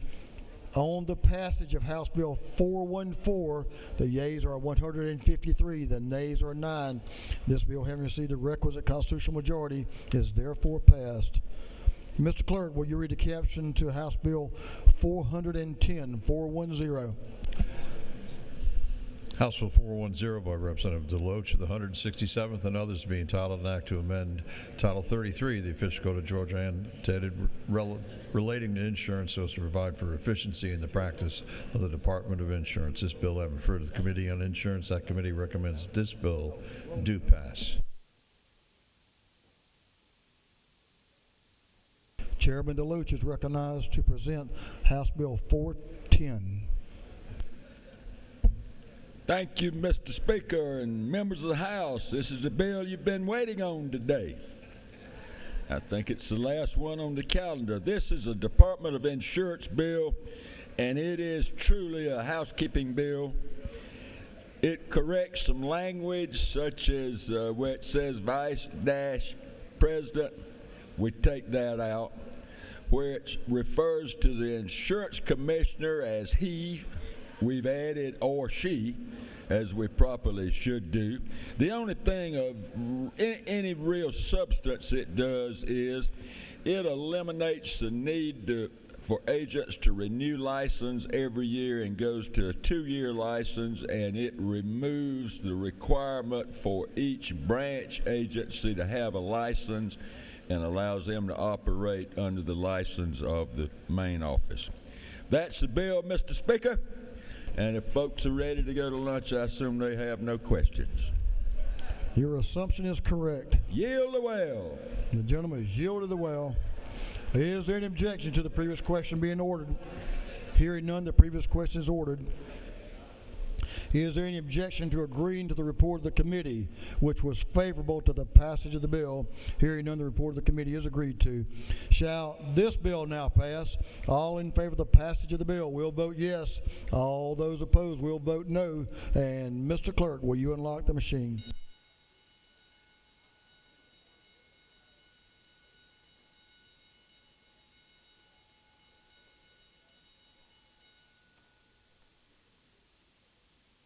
Have all members voted? All members voted. If so, clerk, will you lock the machine on the passage of House Bill 410? The yeas are 164, the nays are 0. This bill, having received the requisite constitutional majority, is therefore passed.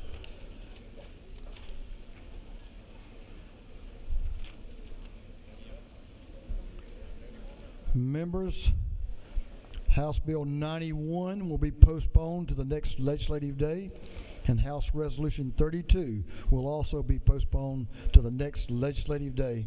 For what purposes, Representative Hughley rise? Leader Hughley. To make a motion. State your motion. Mr. Speaker, I move that the rules of this House be temporarily suspended so a bill can be read for the first time and assigned to committee. Mr. Clerk, will you read the caption?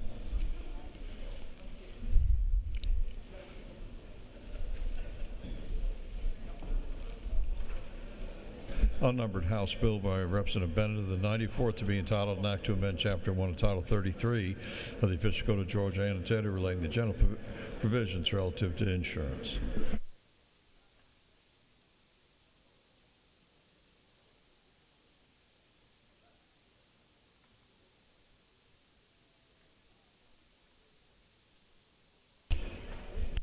On the lady's motion that the rules of this House be temporarily suspended so a bill can be read for the first time and assigned to committee, is there objection? Insurance.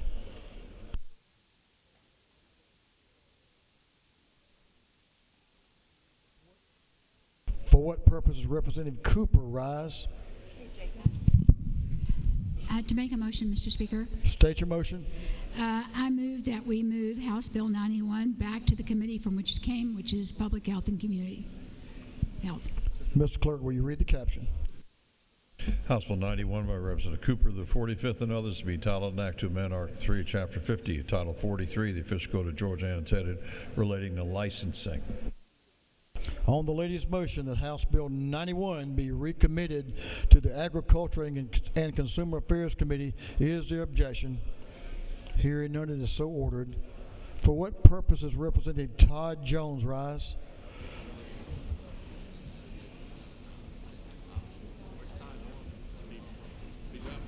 We'll come back to him in just a moment.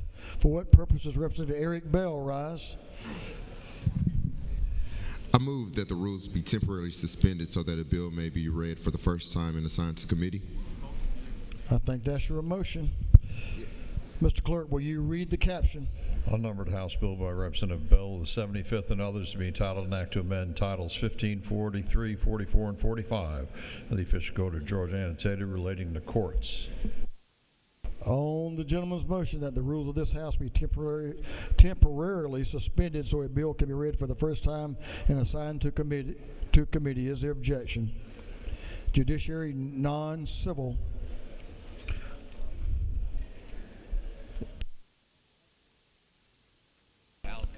For what purpose does Representative Allen Powell rise?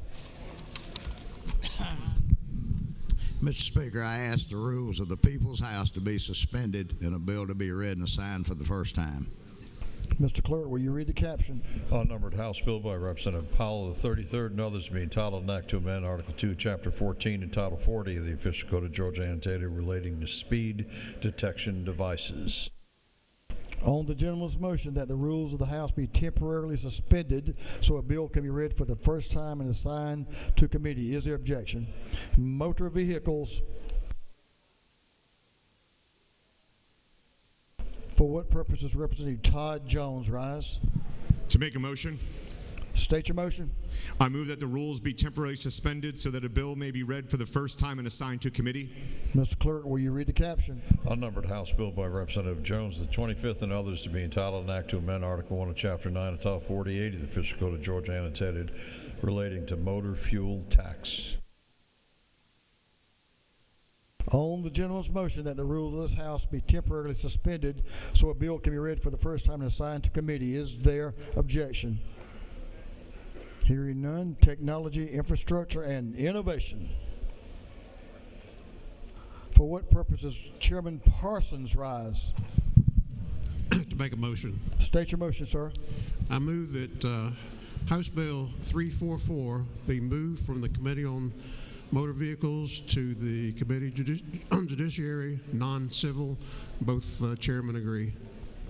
Thank you, Mr. Chairman. Mr. Clerk, will you read the caption? House Bill 344 by Representative Parsons, the 44th, and others to be entitled an act to amend Code Section 46-163 of the Official Code of Georgia annotated relating to duty of driver, vehicle meeting, or overtaking school buses. On the gentleman's motion that House Bill 344 be withdrawn from the Motor Vehicles Committee and recommitted to the Judiciary Non-Civil Committee, is there objection? Hearing none, it is so ordered.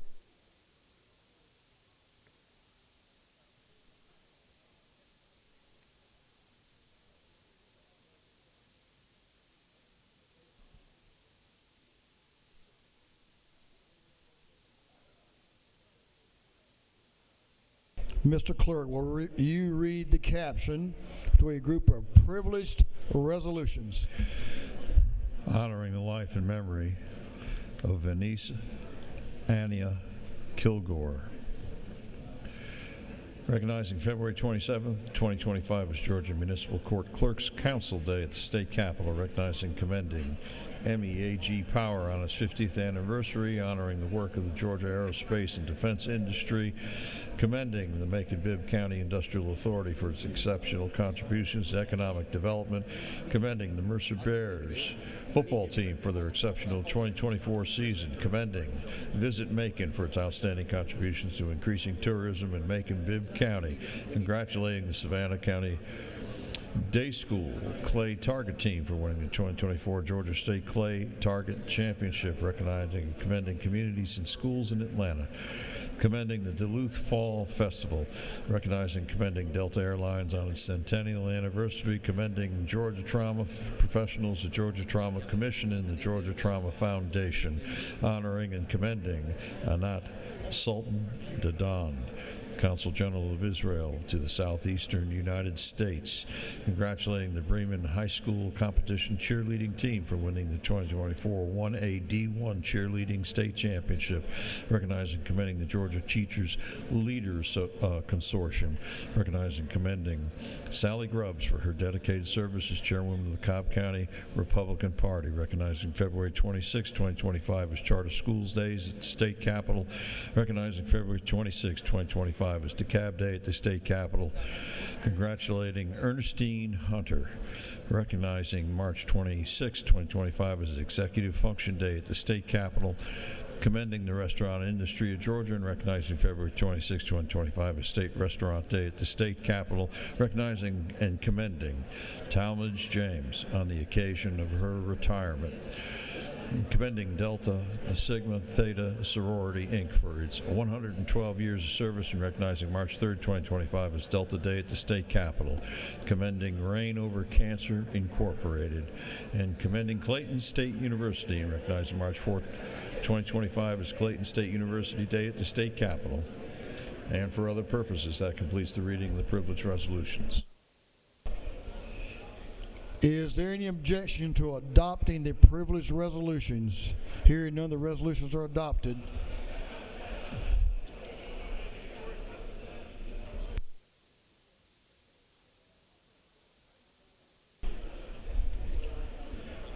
Members, remember, if you have pages today, Don't forget, we're going to take some page photos when we finish up. We're getting close to that now. We have some afternoon orders. Members, we're going to start with Representative Mac Jackson. Then we're going to Representative Wade, then Representative Wilkerson, and Representative Martinez. That will be our order.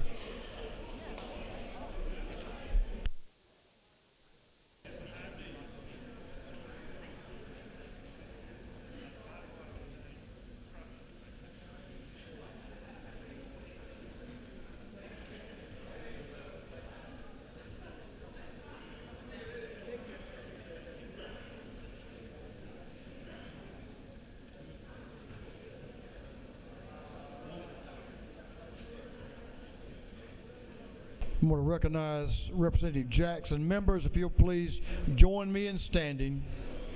Members, if you'll give the gentleman in the wheel your attention, please stand to show your respect. All members, give the gentleman in the wheel. Representative Jackson and friends are recognized for an afternoon order. Thank you, Mr. Speaker. Today I rise because on September the 27th, 2024, a monster by the name of Hurricane Helene blew into Washington County around 3 a.m. in the morning. Little Harmony Leandra Taylor, her little brother, little Derek DeQuan Taylor, was sleeping in their room when an oak tree crashed into their home. These two precious young lives were lost during the most disastrous storm in this decade. Thank you to Governor Kemp, Speaker Barnes, for visiting Washington County after the storm and for aid and supplies during the recovery relief. Ladies and gentlemen, would you join me in a moment of silence for two precious souls that were lost to Hurricane Helene?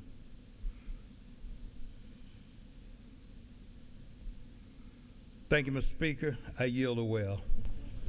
Thank you, Representative Jackson. Thank you for how you supported your people. I saw you in action, and it was much appreciated by your home folks there in Sandersville and Washington County. Thank you for being there with them. And I know as you led your church, too, as well, and remembering all those folks. Thank you for what you've done. Our condolences go out to that family. Representative Will Wade, recognized, and friends. It's good to know. All right, the UGA caucus, if you are a UGA alum or represent University of Georgia, come stand with me, please. UGA caucus alumni, whether you're a caucus or not, I don't think you are. Right. But all UGA friends of University of Georgia in Athens. So as they come up, I just got to say, sometimes it's every day is a great day to be a Georgian, but it's even a little bit more special when you don't have to speak, you just let that picture be 1,000 words for you. So I think they've got something to show. That's right. Number 3, Florida went down to the Bulldogs last night. And to my friend from Forsyth County, you're welcome. Go Dogs. Go Dogs. All right.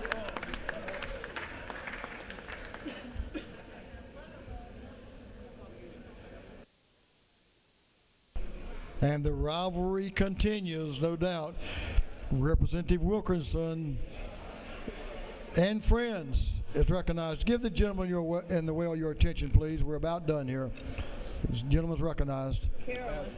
Carolyn, you coming up, Madam Leader? Out. HBCU grads, any HBCU grads?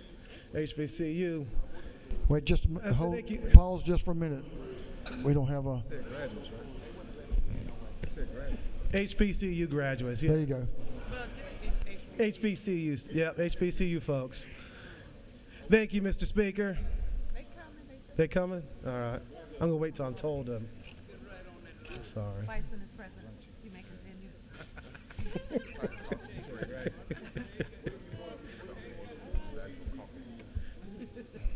The few, the proud. No.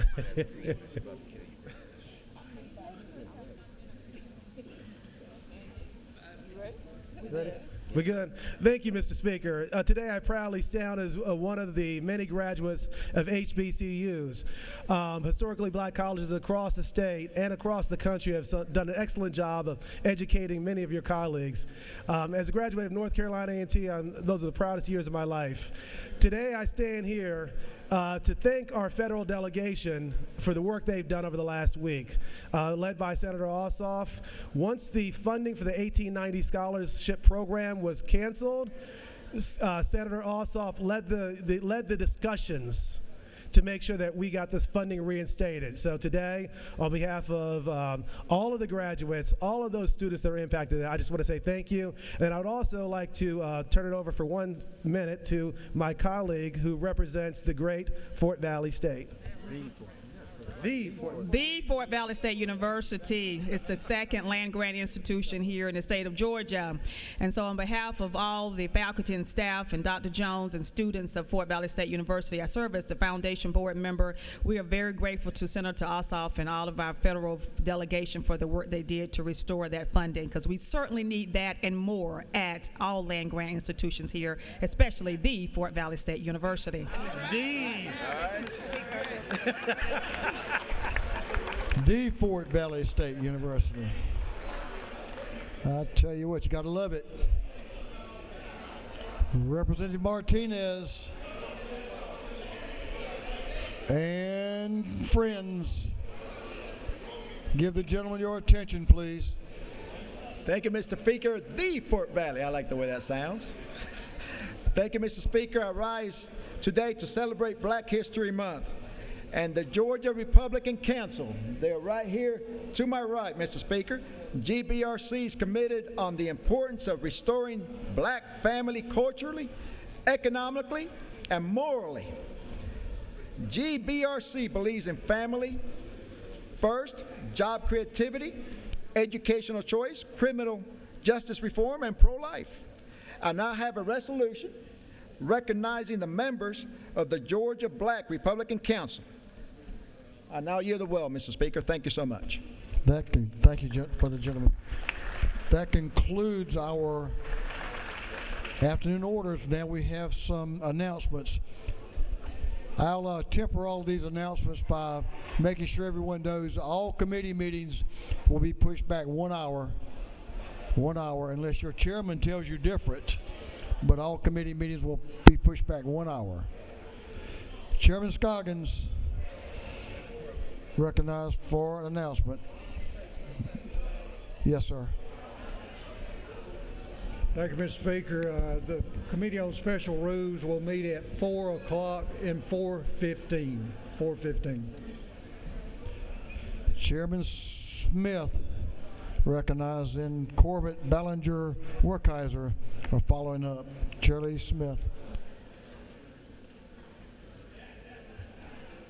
Thank you, Mr. Speaker. Good afternoon, everyone. The House Natural Resource Committee is meeting tomorrow morning, 8 o'clock, room 606, CLOB. We will first have a subcommittee meeting on House Bill 351, and depending upon how that turns out, it will be on our full agenda, and then it will be followed by a presentation by water policy expert Mark Masters. Thank you, Mr. Speaker. Chairman Corbett, recognized for an announcement. Thank you, Mr. Speaker. The Rural Caucus will be meeting in the Ag Building upon adjournment. Lunches will be served. Come join us. Thank you. Chairman Ballinger, recognized for an announcement. Thank you, Mr. Speaker. Your Judiciary Juvenile Committee will be meeting this afternoon at 2, as per the Speaker's instructions, being put back 1 hour. So it will meet at 2 in room 403 upstairs. Please come. We're going to have an exciting presentation by Commissioner Brose on the Department of Human Services and DFACS, as well as hearing a couple of bills. So it'll be a very important meeting. Look forward to seeing all of you there.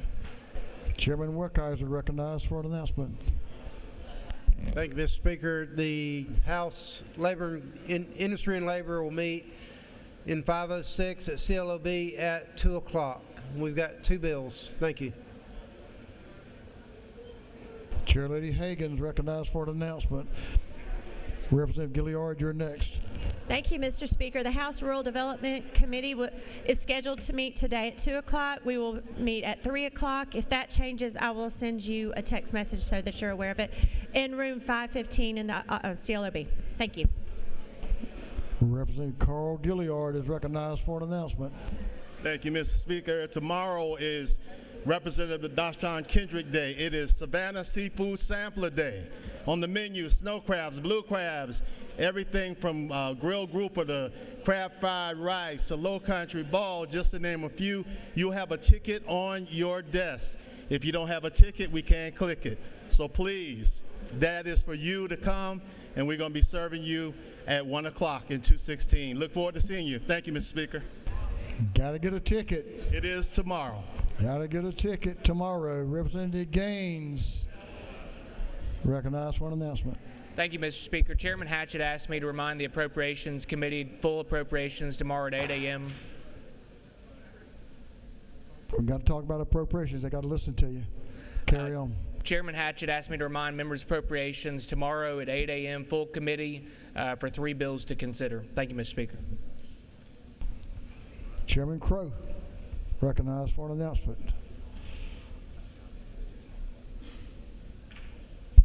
Thank you, Mr. Speaker. The Public Safety and Homeland Security Committee will meet this afternoon in room 506, and we're going to push back to 3 o'clock now instead of 2 with all of these meetings pushing back. So we'll be meeting 3 o'clock, room 506, and we'll also have a quick meeting tomorrow afternoon at 3 o'clock also to hear one bill. Thank you. Chairman Anderson is recognized for an announcement. Thank you, Mr. Speaker. The House Governmental Affairs Committee will meet this afternoon in 606 CLOB at 4 o'clock. Thank you. Chairman Wiedauer, recognized for an announcement. Thank you, Mr. Speaker. General Government Appropriations Subcommittee will meet in 341 at 2 o'clock. We have 5 compensation resolutions to hear today. Thank you.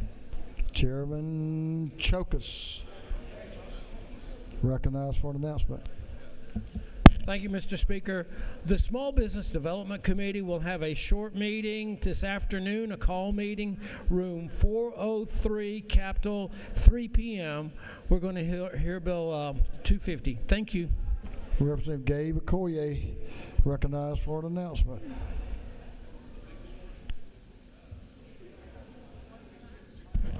Well, mine is not about a committee meeting, but I want to remind all of you who are interested in a delegation trip to Nigeria that we will be having a meeting next week, but the date is set. It's July 18th through the 29th. So get ready. Thank you. Thank you, sir. Chairman Stevens, recognized for an announcement. Committee on Economic Development and Tourism will meet on adjournment in 230 Capitol for lunch and learn. Chairman Dickey, recognized for an announcement. Thank you, Mr. Speaker. Tomorrow morning, we will have a committee meeting on Agriculture Consumer Affairs at 9 o'clock. I know it's got a conflict with another committee, but I think we got some important business too. So 9 o'clock tomorrow, Ag. Thank you. Where'd you say? Which room? I don't know, Mr. Speaker, but I think it's 606 CLOB. We were very short on meeting rooms, by the way. We'll try to build some in a year or two.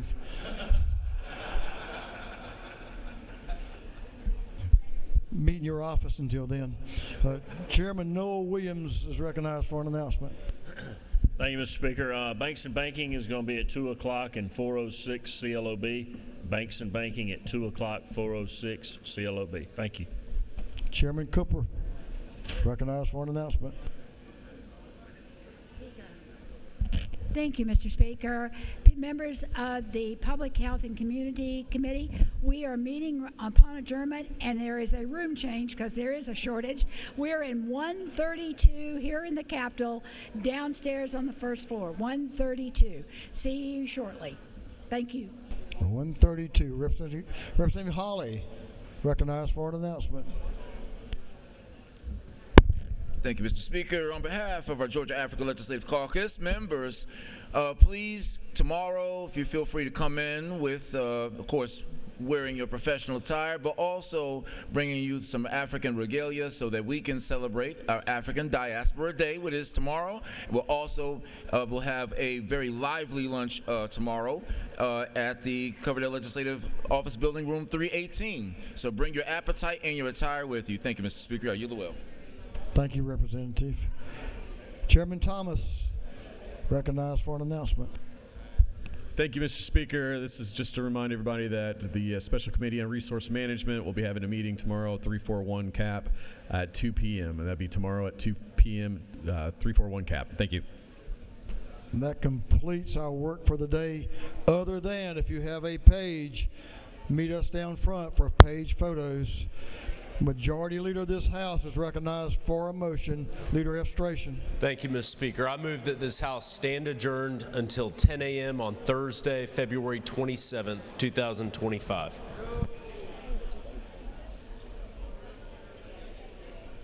On the motion of the Majority Leader, this House stand adjourned until 10 a.m. Thursday, February the 27th, 2025. All those in favor will say aye. All those opposed will say no. The ayes are the ones that count. I was looking at them. We're adjourned.